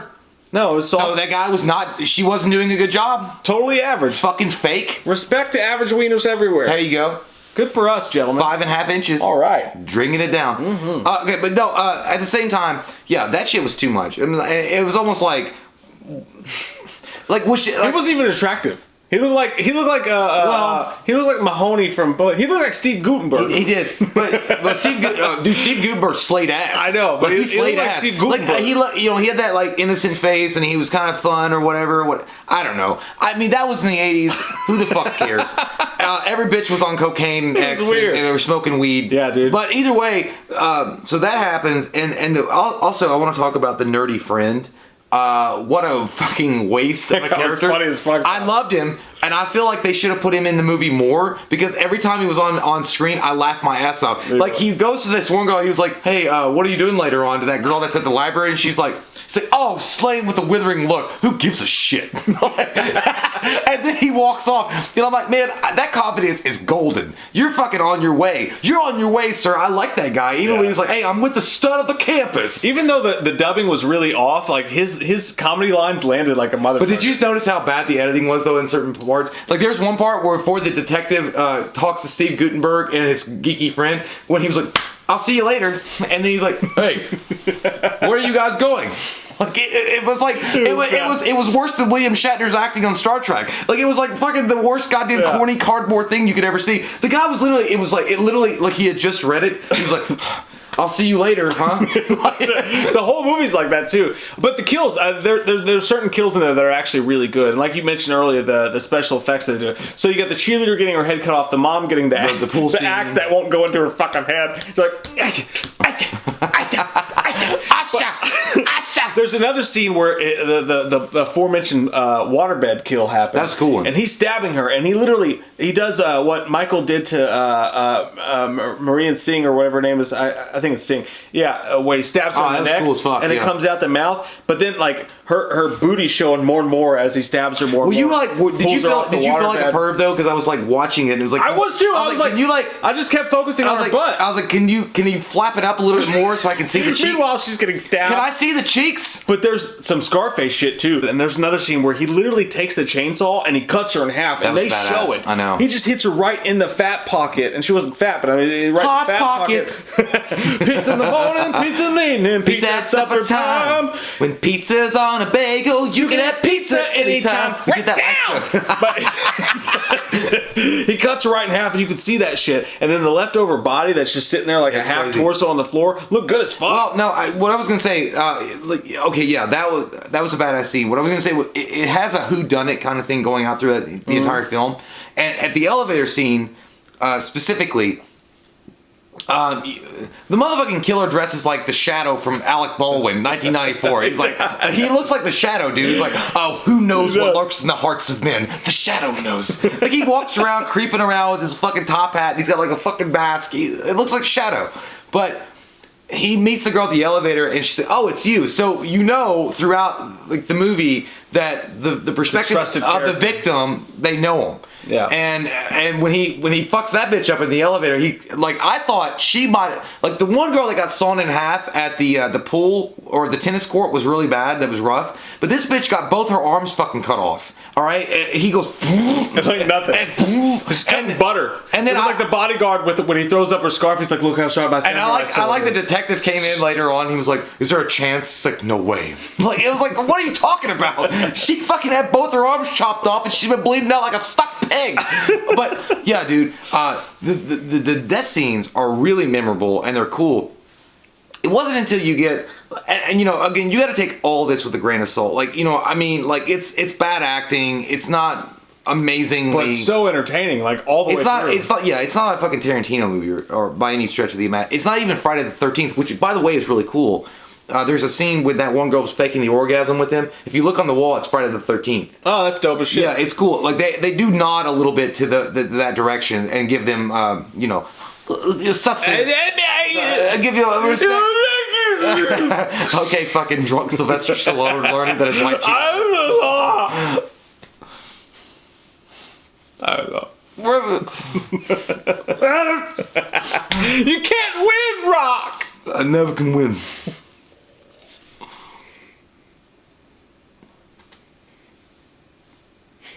Where are my fucking legs? Anyway, I wish that bitch had said, "Where are my fucking legs?" I was over there. Legs. So yeah, we're gonna cruise. So I can't find your fucking legs. Anyway, yeah. So I'm not gonna get into that again. But the death scenes are great.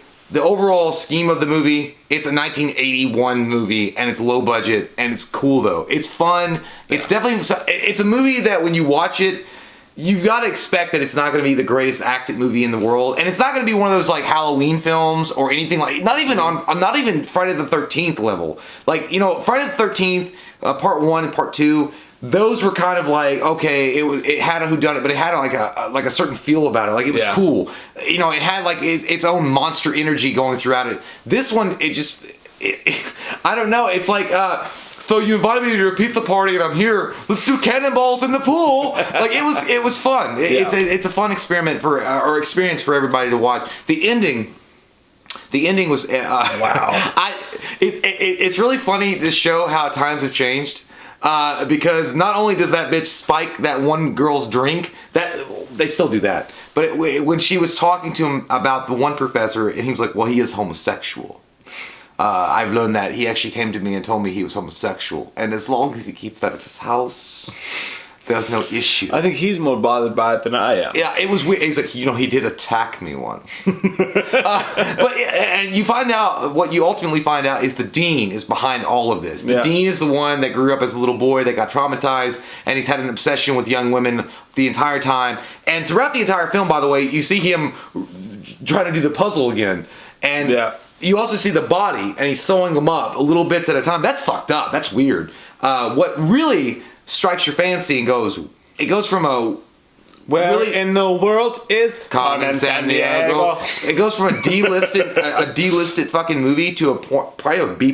Yeah. It's at the very end, dude. No, it's fucking. This is what I think of your nutsack. I was like, God damn. It makes no fucking. It makes no fucking sense. Yeah. They catch the dean, and everything's good and well. It's like the end of Knives Out. Like the guy's gone, he's good forever. But then, like the guy's like, "You still want to be a cop?" And he leans on the wall, and it turns out one of the girls he killed like halfway through the movie, and she's like literally sawed up through her arm. She's fucking dead. Yeah, he took the body parts of all the girls he killed and made this Frankenstein fucking monster. She's laying there with the sheet over. She's clearly fucking dead. If anything's ever been dead, she's fucking dead. But he's like, hell no, I don't want to be a cop. And then all of a sudden, the dead body reaches its hand up, and it grabs the dude who's been getting all this ass the whole movie. It grabs his dick and fucking shards it. And they go, like, island. All the way to Disney World we go. Pirates of the Caribbean ride, me for me. Rips his nutsack off. You see her fucking claws go into his cock and then go down his. Like, I had subtitles on, and you can hear it go. She crushes his nutsack. Like I was like, God, dude, I had a feeling when I wasn't really feeling that good anyway. I felt kind of queasy because we had drank the night before, and I was watching this afterwards. I was like, I don't know. I was kind of hungover, and I was like, it's not really working for me because there was a lot of bloody, nasty deaths. And then when that part happened, and that went, I was like, God, fucking damn it! And immediately, dude, I had to go watch. I watched a fucking ASMR video on fucking like crocheting. Just make you feel better. Like it made me go to a different place. But dude, that fucking, because you see the nails go into the crotch, go down, and then you know what? I'm taking this. Amazing fruit. But it was bad. So the ending is, you know what? For the entire movie, the opening is amazing. Yeah. The ending is fucked. They go for that sleepaway camp feel at the very end of the movie. But yeah, dude, honestly, like it's one of the, like, if you look at bad 80s slashers, which like we're not that, like there's so many people in the horror community, and I respect it, that are really like huge fans of like really bad 80s slashers that are like slow and whatever. This is one of my favorite bad 80s slashers of all time because it's so entertaining, because the acting's so terrible, the women are so slutty. Like it's a perfect place. I'm talking about a little place called Aspen, where the water flows like wine. Yeah. It's so fucking, it's entertaining almost throughout. Although like everything that happens is just pretty interesting. It's pretty fucking wild and out there and wacky. And it's honestly, even though it's one of the worst acted movies, it's one of the most entertaining movies. I give it a 7 out of 10. I'm gonna go with the 7 as well. I had a really good time watching it. I didn't think I would. I mean, it slows down and gets kind of weird and kind of like off-putting in the middle. But at the same time, you stick with it, and it's really cool to see like certain things. Like it was cool to see the Friday the 13th poster on the wall. It was also cool to see the old Wendy's cup when they were having Wendy's. Yeah. I was like, look, I was like, oh my god, not that different. Can I get that on eBay? Oh, dude, what about Bruce Lee? Fucking Bruce Lee. Yes. Oh my god, dude. Like, by the way, another thing that makes it a 7 is the randomness of the fucking movie. Apparently, the main guy, his kung fu fucking master, shows up out of an alleyway out of nowhere and starts whooping that woman's ass, the tennis champion, and starts whooping her ass for no reason. Like he's like, ah! And he's like, I don't know what happened. I was walking in the park and I fell on the ground. And it's so racist too, because he's like, maybe I had some bad symptoms too. But he's like, now I have to go. And then he walked, and dude, it was so random. It was like, good God. I read that the director had actually done some Bruce Lee exploitation films, and like his friend was just like on set that day, so he's like fucking just jumping the film. No, he's like, I don't know what happened. I was walking around the corner, now I'm on the ground. Must have been something I ate. Come song. Maybe some bad symptoms too. See you later. I'll have the cream of something. But yeah, it was so random, and that shit like made it so fucking magical, because she fights him and then she shoots him, or no, she knocks him out and he falls prone, and he was like, "Hey, it's just my instructor. How you doing? What are you doing?" He's like, "I don't know what happened," but it was. It's a 7.0 for that alone. Yeah. You gotta watch the movie. You gotta definitely go through the beginning, which is awesome. It definitely sets itself up as a typical 80s, early 80s horror movie. Yeah. But then as you get through it, and the randomness that occurs, and the weirdness and the cheesiness, but the endearing qualities of it kind of starts shining through, and the kung fu thing in the middle of it. It's right up there with Motel Hell as one of my favorite bad slasher movies of the 80s. Dude, I don't know. This might take the cake. It's in that hole. It's up there. It's up there. We gotta look at it. But yeah, so definitely check it out. Yeah, and thank you, Preston. What a great fucking pick, man. That was fun. And we wanna stop talking. I don't know why I did that. Brothers!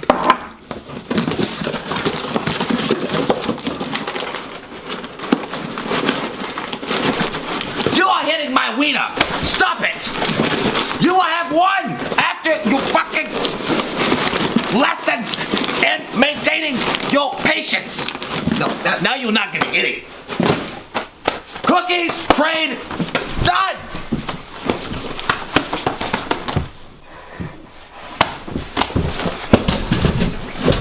Something else we watched this week that we both watch. On Shudder, they have a new show called Cursed Films. And the idea of it sounds fucking amazing. Because what they do is they're doing episode by episode, and they're focusing on films like The Exorcist and Poltergeist, and movies that we've known are rumored to have cursed sets and all the bad shit that happened on them from each movie that they go. The first episode, it's the only one that's been released so far, to my knowledge, is The Exorcist. Now, it's a little shorter than I thought it was going to be. It only runs at about 30 minutes long, but they delve into all the shit that happened while they were filming The Exorcist. If you don't know, it was a crazy set. Lots of people died. Like, a lot of people that worked on the set, people they knew died, people's brothers, people that actually worked on the set died. A bunch of crazy shit happened.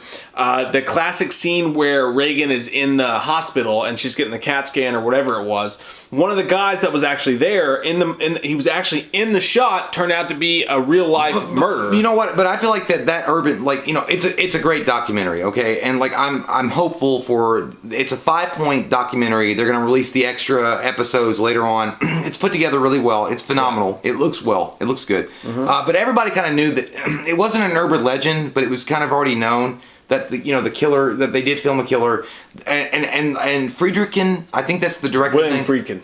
Friedkin, yeah. William Friedkin was kind of like almost on the level of Stanley Kubrick on his perfection. Like his pursuit of making sure everything was in order to a point where he didn't care about the safety of people anymore. There's one specific thing where they talk about Linda Blair and she broke her lower back because that part where they, that was he left that in the movie because just doing the fucker. You know what? And any other guy looking at that, if your girl was doing that, like, man, I'm doing a great fucking job. I can make that happen anytime. I'm doing a great fucking job. Boneless Thursdays. Whatever. And then also one scene when they throw the mother across the room and she injures herself. They left that in the movie. They talked about how the director would shoot off a gun to cause a panic. I mean, motherfucker, if somebody shoots off a gun, I'm going to give up my wallet right away. Like, the scene's going to be ruined. You seamlessly throw up your money in the air. That's like, it's like an automatic, like, Action Jackson kind of move, like those old Hasbro toys from, like, the wrestlers when it's like, hey, real movie arm action. Like, you drop down on your knees and just start sucking whatever dick's closest whatever, to you. like, sucking like a circus seal. Whatever, man, whatever. I ain't gay. I love women. But no, yeah, it'd be like one of those things. Like, but yeah, it's like, hey, you got to be really serious here. You got to be the protector of the innocent. You've got to be the champion of justice. It's like, boom. It's like, here's all my fucking money. But yeah, he would do shit like that and inspire performances from his actors and actresses by doing this kind of crazy shit, which is a lot like Kubrick did. So he explores that. It explores Linda Blair and how she had to hire security to go from after the film's success because a lot of people thought that she was really possessed. But the weird thing, I don't want to give too much away for the film because I think you guys should, or the documentary, I think you guys should watch. At least it's only 30 minutes. She does. You saw how quick she shut that shit down. She's like, I don't want to talk about that. Yeah. Like she doesn't like whatever happened to her in that time frame when that movie came out in 1973, I think. Whatever happened to her and whatever she experienced, she definitely doesn't want to like reveal too much about it or talk about it. But yeah, it's a really cool take, and like they did a good job. Shudder, as far as an original series goes, like this is a really good step for them. It's good, man. Like I thought, like for instance, like the whole idea of the cursed films has always been super interesting to me because, like you said, Poltergeist, Exorcist, all this stuff, those are really, really interesting. And like that, the idea of the show, I think, turned me on so much. Turned me on so much that I almost maybe expected a little more to it. What I can say about the whole thing overall, they cover it all. Everything that you know about it, they cover. They cover all the deaths that happen on set, but they cover them so fast. It's just like you almost already know. It's almost like stuff you already know about. Yeah, it's most stuff that you already know. They just tell you that, yeah, by the way, this guy died on set, this guy. I don't give a fuck. Give me some juicy. Back, all the stuff that we mentioned. Yeah, you almost expect that they're going to do a documentary for them to delve deeper into it.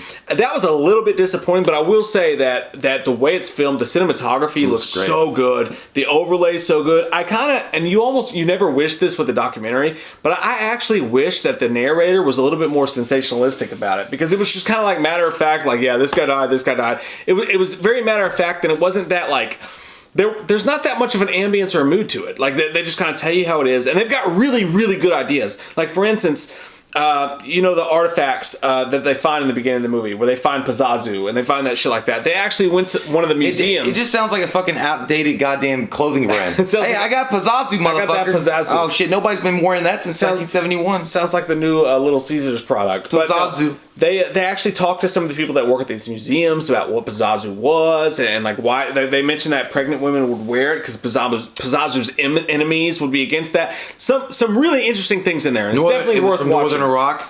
So that was, and also the curator of that museum was the one that told them that they had it right. Yeah, like they actually did do it right as far as like the personification of what it was. Yeah. But she said that statue that's in the movie, like being giant, it was never that big in Northern Iraq. It was real small. It was small like a ring. And that stuff was really interesting, and then they told it really well. And like again, it's a pleasure to watch. Like it's really like it looks good. It flows told easy. Well. It flows good. All that shit like that. It's really done. It's almost a little shorter than you think it'd be though. For 30 minutes, I would have thought like an hour and a half. I kind of wanted them to delve deeper than they actually delve. So in that aspect, the show's a little bit disappointing, but it's still worth a watch. What I found crazy, dude, and actually pissed me off. I didn't know. Linda Blair's still kind of hot. Well, sure. I mean, sexy. What also I thought the girl that they had, I can't remember her name, but the one that actually does the face that pops up. Yeah. That's like the one that fucks your shit up. Also, the one she did the stunt doubling for Reagan for the pussy scene and the fucking floating off the bed. She did a lot more than I thought she did. Stabbed her pussy with a crucifix and said, "Fuck me, Jesus." Yeah. I mean, you should never. And you know what? How fucked up are you moving through life?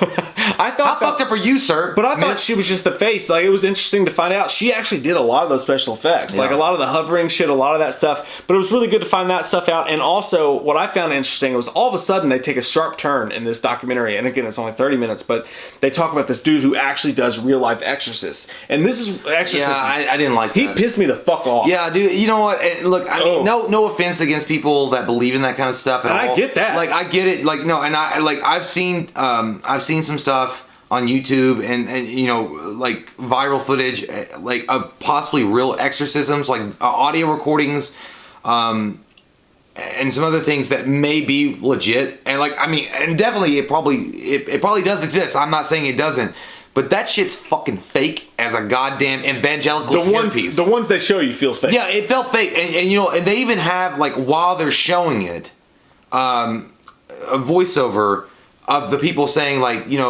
people had seen this movie that came out in the early 70s that really like had an all-seeing eye on this kind of method of dealing with certain evils in the world. Yeah. And they, in a way, maybe subconsciously were drawing from that and acting that out to an exorcist because that's what, that's what Reagan did in the movie. Now again, I'm going to point this out. I'm not saying it's not real. And because again, I literally there's audio recordings of people that perform exorcists for real, for legit. And you can hear some weird shit on those audio recordings on YouTube, like fucked up shit. Like I didn't like to watch them, but I did anyway because I was bored and I was drunk. And I was listening to Alan Jackson. But wait in here on a child who's had like, exorcism next. My mother went to me. And after listening to that, I gotta listen to that. Like I gotta listen to that next Exorcist track. But so that shit's real. But this thing comes off as, you know what? I almost feel like it was fucking not needed in the documentary. Honestly, I mean, I feel like it's a cool idea. The reason why. If you're gonna put it like maybe there was an explosion of people thinking they were possessed by the devil after the film was so significantly received, or so many people were like, "Oh my god, it's so scary," and I'm passing out in the theater. They do show some footage of that, and then going from there, they're like, "Oh, all of a sudden there was an uptick in people looking up Catholic churches, exorcisms, demonologists." The idea of what they were going for, I get.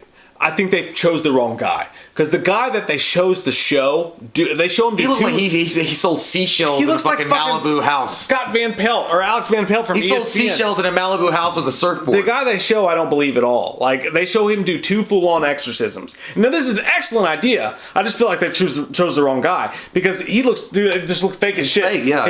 He's got this woman and then he's got this guy, and he's like in their face. He's like squeezing their face. He's like, "You get out of there, you fucking demon!" Well, he grabs this woman. He's like, "Fucking die!" I don't like when he touches my throat. And then she like vomits, and then they show the vomit. She does throw up. Yeah, that was gross. You were fucking shaking her around like she's a goddamn ragdoll. But they were so fake. Like when he would do the exorcism, he's like, he grabbed my face, like, "Get out of there, demon! You just get right out of there, demon! You son of a bitch!" Yeah. And then the person he was exorcising would be like, "Yeah, I'm the devil. I'm a bad devil. Of course That's who I am. I am Lucifer, and I am here to do the devil's business. And I'm the sphinx that guards them." You could tell that you could tell these people were just like they saw too many movies. That's all it was. Like, but like you, I've seen videos of like real life, and that shit sounds. What they used here seemed like people who literally just watch movies, and that was their whole argument. They were like, what we think happened was.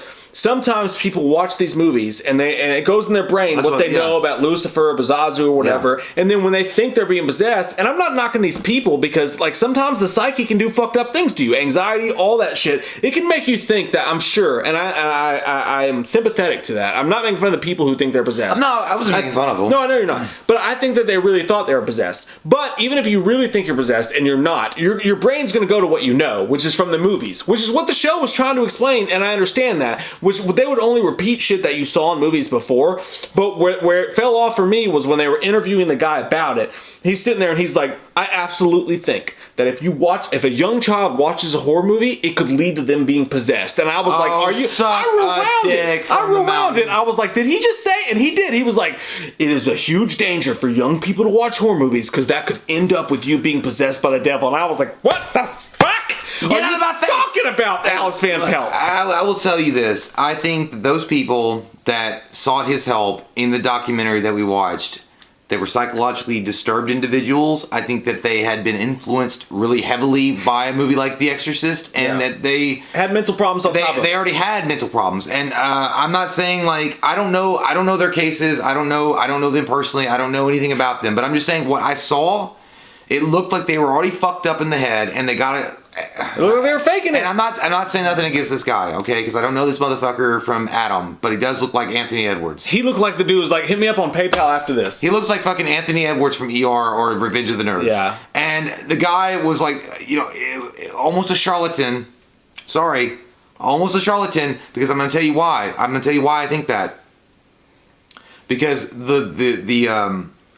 the real exorcisms that I've heard on YouTube, like the audio recordings, and they're audio, they're not video, they're audio. You can find them on other websites, not YouTube. And they're fucked up and they're weird, and nothing like what you saw there. You can hear like inhuman screaming, like it's fucked up. And they're not trying to present it in a documentary or anything like that. It's an interesting view on these demonologists and exorcists and the people that I'm not going to mention their names, but these ghost shows that hire these demonologists and these exorcists. It felt like that. To come in and, God damn it, I seen it! Especially, dude, I seen it over there! Something just touched me, dude! Something touched me! It touched me! It touched me! Tell me you got it! Did you get it? Oh, fuck, you missed it again, didn't you? Yeah. I was eating a turkey leg. Especially at the end of one with the dude, when the dude's, I couldn't help but laugh. I was probably not right, but when the dude was like, he like ripped his shirt off, and he was like, who's inside? And he was like, Lucifer. Oh, of course he was. The devil himself would be way scarier than that. But at the end of it, he was like, all right, that concludes our weekly meeting. He was like, I think that you need 2 more FaceTimes and then maybe 1 Facebook Messenger, and then you could just if I were his friend, come on. I'd walk in the room and be like, motherfucker, you need a Xanax and a natural light. You need to calm the fuck down. Okay, we are not at a goddamn Guar concert. Exactly. And again, to just clarify, I feel like the people he was working on, I feel like the guy maybe actually believed what he was going through, and the girl actually believed what she was going through too. But this guy wasn't helping them. But that's psychological. He wasn't helping them by preying on to what they thought was going on. And again, I'm going to point out the fact that I think that they weren't really possessed by any kind of demonic entity from another realm. I think, and I'm not saying, and I will point out to the fact that I believe in the supernatural to a point where I feel like that could happen. Maybe, yeah. Like I feel like it could happen. But the fact is, those poor people were suffering from a psychological fucking issue. That this cocksucker, the cockroach, I'm sorry, like that's what I feel. These are they're snake oil salesmen, man. Yeah. They don't fucking know what they're doing, and they're coming in here on these poor people and preying on it, and probably charging them $500 in a blowjob. That's what I want to know. Men and women. How much is he charging for this? $500 in a blowjob. For her to puke in his hand. And a blizzard from Dairy Queen. But but either way, like I can't buy that kind of shit, dude. Like, you know what I find? Like my bullshit meter went fucking way off. I was like, goddamn, I'm in the fucking Antarctic of fucking bullshit right now. I'm surrounded by bullshits. But yeah, I just feel like that shit happens, and that shit's probably real, and it's really sad, you know. And that movie is such a cultural phenomenon that there's these people that have psychological damages done to them. Maybe they were molested, maybe they were kidnapped, maybe they were beaten or abused in their life. And they need Dr. Melfi, not Alex Van Pelt. Yeah, and they have all these things going on and circulating in their brain, and they remember that movie, and then all of a sudden they think they're possessed by the devil or the demons, and then they have a fucking snake oil salesman, and they sells them on this bullshit. If it worked for you, if it worked for them, if it got them better, great. But I feel like those people probably need to be on medication. It didn't seem like they need to be. Did you see the dude's face when he was like, that was. I think the dude felt like it was over. Like, okay, I did it. I'm good. And he was like, I think we need 2 FaceTimes this week and then meet again next week. And the dude's face was like, yeah, so that's only going to cost you $100. I gave my best performance. But this week alone, I'm going to give you $100 on the first one, $50 on the next one. Yeah. But either way, it's a good documentary. Good show, though. But and I agree with you 100%. I think that overall, what I would rather have had been is 45 minutes, at least an hour. Give me an hour of the haunted sets, and then if you're going to add some stuff in that, like what they did. And it almost been like tongue in cheek, wink in the eye. Like, this is bullshit, and this like exposing that guy.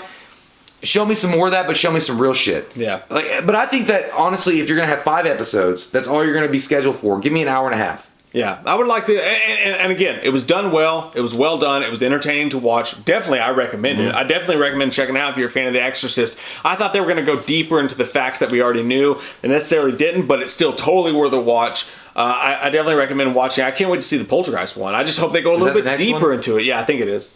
So no, it's gonna be Jaws. I hope it's Jaws. It's gonna be goddamn Carol That Baskin. shark was real. It's gonna be goddamn Carol Baskin. Mike, why are you presenting it like you're presenting the prize at Wheel of Fortune? It's gross. It's making me disturbed. Stop. Okay, Megan's excited about a piece of construction paper. Good for you. We will pass this along to Mike and Jay.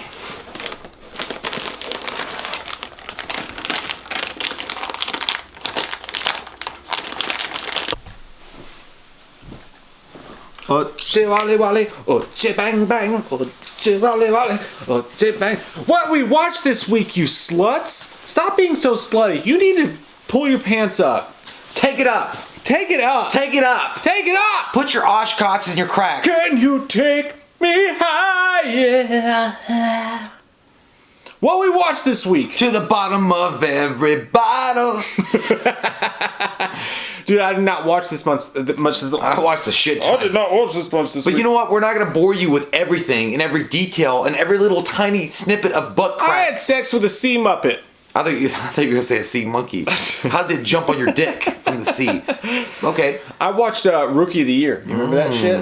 Rookie of the Year. It's on Disney Plus. Didn't you watch that recently? Because I remember, like, I'm having deja vu. No, I mentioned it in the live stream the other day that I watched it. Funky butt loving. But dude, it's such a good. And Gary Busey, like normal Gary Busey, was in that. He's an old school pitcher. Like he's at the end of the story. The Rocket. He was the Rocket. And you've got the kid who ended up being an American Pie. He was a total doucher in American Pie. You remember that guy? Yeah. The smooth He face? was great. Yeah, I thought, honestly, when I watched that movie, like, he was a good-looking kid, and then he was a good-looking guy in American Pie. I thought he would actually go on to do other things. I did too. He was the dude in The Sandlot too, right? Same guy? No. It wasn't the same dude? No, he wasn't in the movie. Felt like the same dude. But anyways. he could have been in the movie. But I also remember fucking Home Alone. He was like, little help! Little help! he was like, what you gotta do is... We got your two basics.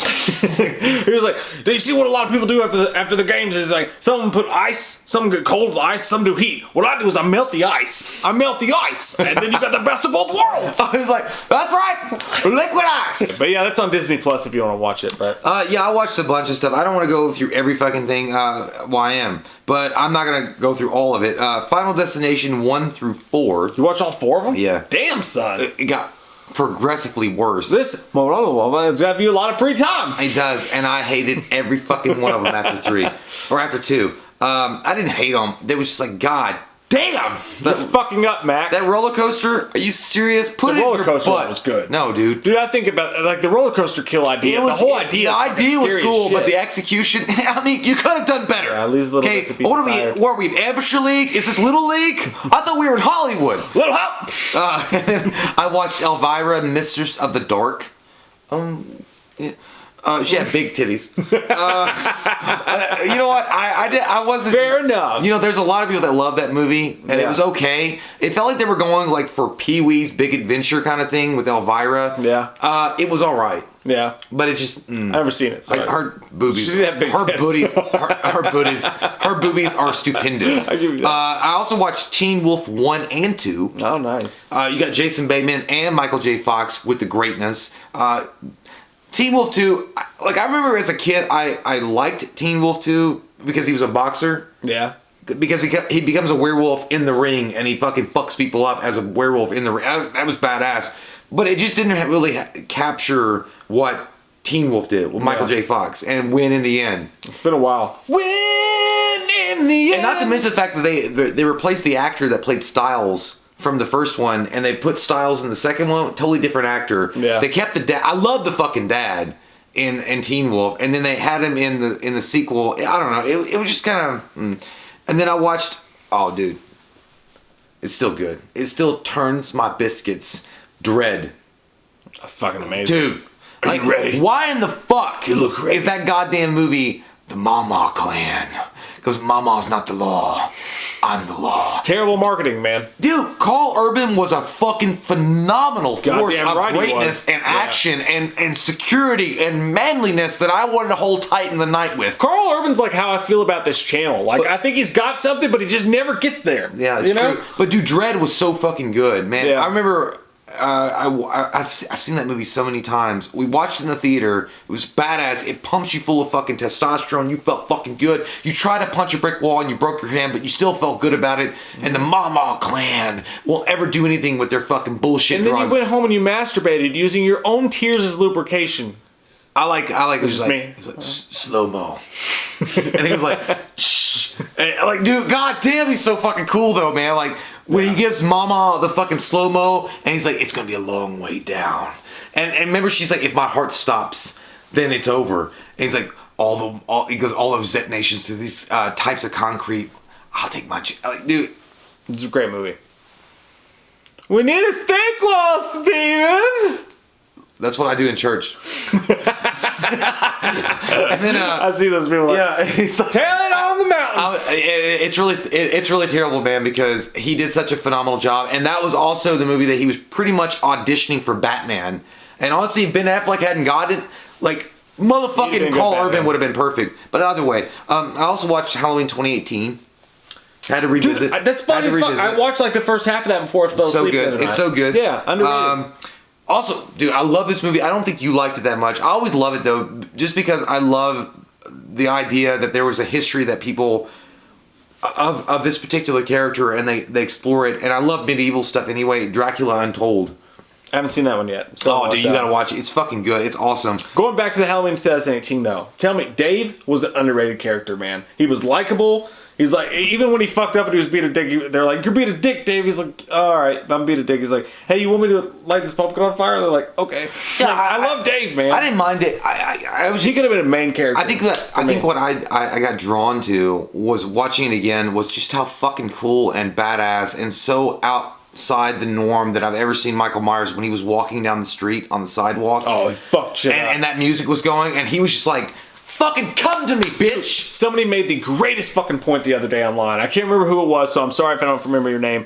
But there's a lot of people complaining about Halloween 2018 where he's not stalking enough, like he doesn't stalk enough. And they were like, why is everybody bitching about Michael not stalking enough? He's been pent up and he's been stuck in Smith's Grove for this fucking long. When he gets out, he's not worried about stalking. He wants to release some fucking tension and kill some people. He's got a lot of cum. And that's what he does. He walks straight down the street and he's like, I gotta get this out of me, motherfucker. Dude, and he just starts going crazy on that people. scene specifically, Perfect. with the music coming on, with the new the boom like that, and he's walking on the sidewalk, and he's like, there he is, and dude, I was like, Michael's fucking like fully on, like I don't give a shit. He's pent up. I felt like he was Joker's like, hit me, like he was fucking badass. Like yeah, it was so good. And then I watched Terrifier.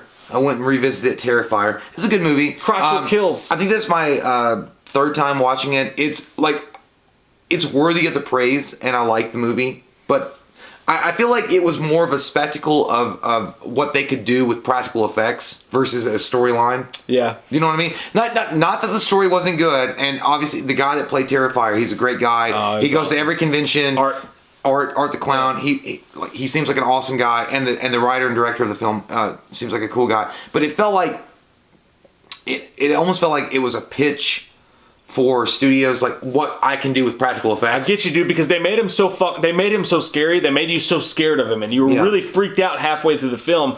I think they just blew their load a little bit too early. Well, and it almost feels like this is what we can do. Like this is how we can do things with practical effects. Like Tom Savini is like, I want to showcase my stuff. They just ran out of steam. And I gotta have like a little light wrapped story to give you. Yeah. You know, either way. Honestly, if they played that where the last kill, like the last shot of the movie was him sawing that girl by her vagina in half, that would have been maybe one of the scariest movies you've seen in the last 10 years. But I think that they did that too early, and then you had nowhere else to go. Like you went straight up, and like you can't go past that. But it's so still, the second half of the movie. But it's still great. It's a good movie. Oh fuck yeah, like for sure. And then I also watched Poltergeist 2. I'd already seen Poltergeist. I've seen Poltergeist like fucking uncountable times. In and out.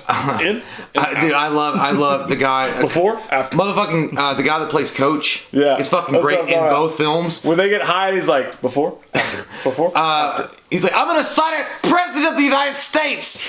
And they're like, because they were trying to apply for their house disappearing, and they're like, this is what I told you. We can't apply it and tell the insurance company our house disappeared, because they're like, what if it reappears? It's like, what if it reappears?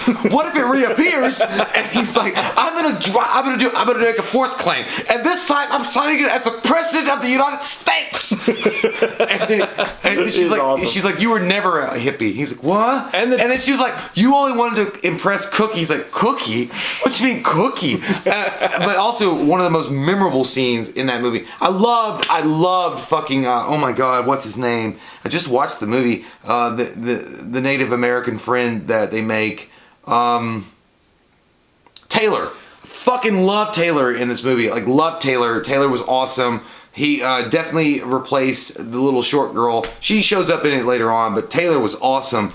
But one of the most memorable scenes for me was when he drinks the tequila and he eats the worm, and then he vomits the fucking part of him up, and he's crawling, and he's like, ish, and he like curls the whole, you know what I'm talking about? He's like, eh!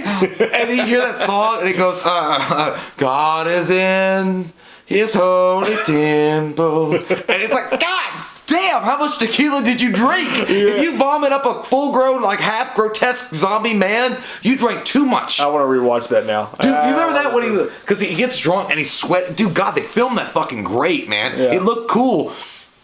And then Taylor's like, he wants to take the child. Bring the wind into your mouth and use it when you need to. And I was like, God damn, it's so cool. And then he was like, oh God. And when he fucking vomits that thing out and he goes into the bed, it's like, and then it starts crawling on the floor. It's like, and then it looks over, but dude, it looked over, and he's like, it was so fucking wild and crazy. But yeah, I watched Poltergeist 2, and the last thing I watched was Tiger King. I watched the full documentary. That was the other thing I watched too, yeah. And you know what? Carol Baskin's a fucking liar. Yeah. Look, I'm broke as shit. I'm gay. I got a bitch down in Florida trying to sue me. I'm gonna run for governor. I'm not gonna be able to financially recover from this. But yeah, hey man, it's one of those documentaries that hit at just the right time. Yeah. Everybody's home. Everybody is addicted to it. And there's a reason why you're seeing memes pop up all over Facebook, and you're seeing like GIFs, and people are obsessed with this show. It's for good reason. The show is put together amazingly. Fucking watchable. Like everything he does is so fucking watchable. Man. Yeah. Like as soon as we turned that on, I was like, oh, this is legit as fuck. Like I love this, dude. My favorite. I'm only 3 episodes deep in it, but my favorite fucking thing of the dude, I cried, laughed. I laughed so fucking hard when they're like lighting shit on fire in like the trash pile, and that thing blows up, and he goes, oh. Yeah! That would have been my exact reaction to that whole thing. I love it when he was like talking. He's like, she wants to take my goddamn bed, huh?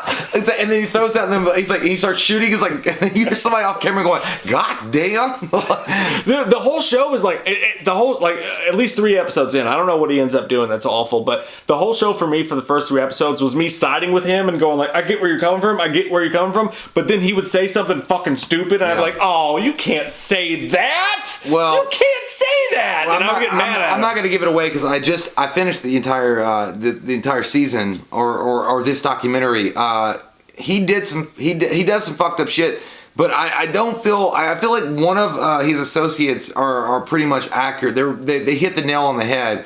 They're like, he was fucking stupid. And the guy that he brought in to help him just took advantage of this guy's moronic fucking tendencies and took control.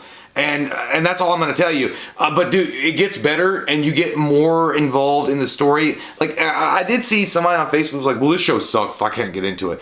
And they were like, I think they were episode 3. That's going to be anything that's popular. No, yeah, but they were like, well, they said they were at episode 3. And then someone's like, well, you got to wait till episode 5. It sucks you in. It sucks you into the suck stone.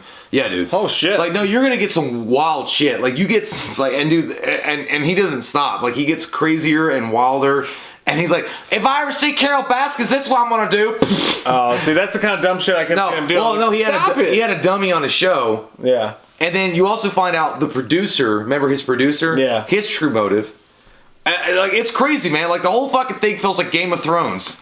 I mean, I can't fucking get enough. You know who's fucking like worse? Well, I don't. Whatever he ends up doing, I don't know. Again, I'm 3 episodes in, but you know who's even worse is the other guy who does the animal thing, like the one that calls himself Lord. Oh, Dog Antle. Yeah, Dog Antle. Like his story's fucking mind-boggling. And please God, when they make the movie, let Ben Stiller play that guy. That would be fucking perfect. Well, that guy's freakier than shit. You have Ben Stiller play Dog Antle, and you have David Spade play Tiger King. That's what he said he wanted, but David Spade said I can't do it. Yeah, he He's can. like I can't. All you gotta do is be fucking goddamn Joe Dirt. He goes, hey Joe, you living in the side of a broom closet? Yeah, I got a few places. Like, it's perfect. But no, either way, it's a really interesting documentary. It's one of those weird, like out there, fucking from left field that you never think that you'd get into, but it's there and you're like having a good time watching it. So fuck yeah, man. And also, Carol Baskin's a bitch. Ain't nothing to it. I like his music videos. And she fed tiger. No, I don't know. She killed her husband. And I was telling Mike, this is legit true. O.J. Simpson tweeted out, Carol Baskin definitely killed her husband. And I saw some, O.J. says it. And I saw somebody like comment like, the fucking expert has weighed in. It's no doubt she killed her husband and fed it to the tiger. But yeah, there's definitely something. And you know, honestly, it's weird and wild now because of the popularity of the Tiger King documentary on Netflix. They've reopened the cold case of Don Lewis. The husband of Carol Baskin that disappeared. Definitely seems like she did it. And look, it's weird. Like, yeah, she's got like no fucking. And she's like, I mean, I don't know. He went to Costa Rica. His whole family's like, he literally said, if I go missing, my wife fucking killed me. And the sheriffs are like, I don't see any fucking evidence here. He's like, hey, did you kill your husband? He's like, no, I didn't. You like cream pie? Hey, you wild tiger kids. She killed a tiger. But you know, also, Tiger King himself, he did some really fucked up fucking despicable things, and you'll see it as you watch the movie or the show later on. But yeah, there's nobody innocent in this fucking show. Like, and you'll get to know Jeff Lowe. Jeff Lowe comes into the picture, and I just know Toothless Jeff Batista. no, this not his You know what I'm fucking, talking yeah, about? not his husband, not fucking RC Cola Batista, not that guy. But yeah, other than him, you get another guy that comes in there, and wow. It really complicates and puts more wrinkles in the whole fucking story. They're all fucking guilty. They've all done some bad things, especially that fat Chucky guy. He calls it, like, dude, you know what I'm talking about? Oh, you haven't got to that. No, There's this one fat guy, a business guy, and he's got like long red hair, and Tiger King is like, I mean, I don't know why people look at him like he's got all the answers. He looks like Chucky running around on two legs. Because he's this fat, squat little guy with red, long hair, and he's running around. Anyway. But yeah, it's a great documentary, man. And I was hesitant to watch it. I'd seen all the memes. I'd seen the GIFs. I'd seen people posting. Then Mike was like, man, you got to watch. You got to at least get to episode 2. And then I watched it and I was hooked. But no doubt, Carol Baskin killed her husband. It looks like it. Yeah, but either way, that's what I watched this week. And that's the fucking show! We are done. That's most of what I watched this week. The only other thing I did this week with my extra quarantine time was You jacked your meat. I got quarantine time. You beat it. I started playing Madden again, and I tried. What I tried to do, Jay, is I've been playing Madden online, like live for the competition feels. But what I tried to do was, like, the Packers have made a couple moves in free agency, And so you I decided tried. that you should never go back to live. I went back to I went back to franchise mode, and I put it on all Madden, and I started playing, and I made the Packers exactly how they're supposed to be next year. It's fucking frightening. Let me ask you a question. When you're losing, do you turn it off, bitch? No, I don't. I'm 4-4 right now. I'm not doing well. If you're losing 44-7, do you like give me an honorable defeat? No, because it won't let you sim to the end anymore. So you have to sit there and take it. Can't you like give like can you ask the guy like to let you go? If you're playing against someone, but I'm playing against a computer on all Madden. You're losing? On all Madden mode. Are you losing? It's hard. I'm not losing. I'm like 4-4 or 5-4 or something like that. But it was weird because I made all the trades that they made, but then I realized because they have a salary cap mode. When I got to 2021, it scared the fuck out of me because I'm like, my Packers are fucked in 2021 because we ran out of all salary cap space. Like, I have to let so many of our best players go. Is Aaron Rodgers still there? Yeah, he's still there. He's good to go. God. He's solid, but it's hard. You should get Terry Bradshaw. It's hard. But no, Yeah. in all honesty, Call of Duty. we were going to do a couple trailer reactions, but the battery is flicking at us right now because we've talked too fucking much. So we want to do a Peninsula trailer reaction, which is the sequel to Train to Busan. Train to Busan. He killed a tiger. Chang chang chang. Hang it loose, yeah. But he's like, I got my shop. He's like, that's the lube. That's the most important selling thing right there. But no, so we won't get to the trailer reactions because the battery's dying. But WWAM Video 8 was fun as fuck. I had a great goddamn time. So we'll figure out. Maybe we'll put those on the Patreon or something like that. Those trailer Great reactions. combos, man. Great combos. We had a lot of good discussions. Naked. And Rubbing we're each all other. gonna meet. We're all gonna meet together in the Chocolate shed sauce. and have jelly sauce on our butts. Them boys are walking off in my toe shit again. Homos, why are you making? You like to see homos naked? Love your fucking faces. If you're new to the channel, click that subscribe button and get some goddamn wham up in you. Remember, this shit's on the podcast as well as our several other podcast shows that features content you can't get here. So make sure you fucking go there and you get that shit. You gotta get that shit. You fucking gotta get that shit. Get that shit. Don't you take my hat off. We watched a movie. Yeah. We watched a movie. We watched it. We watched a movie.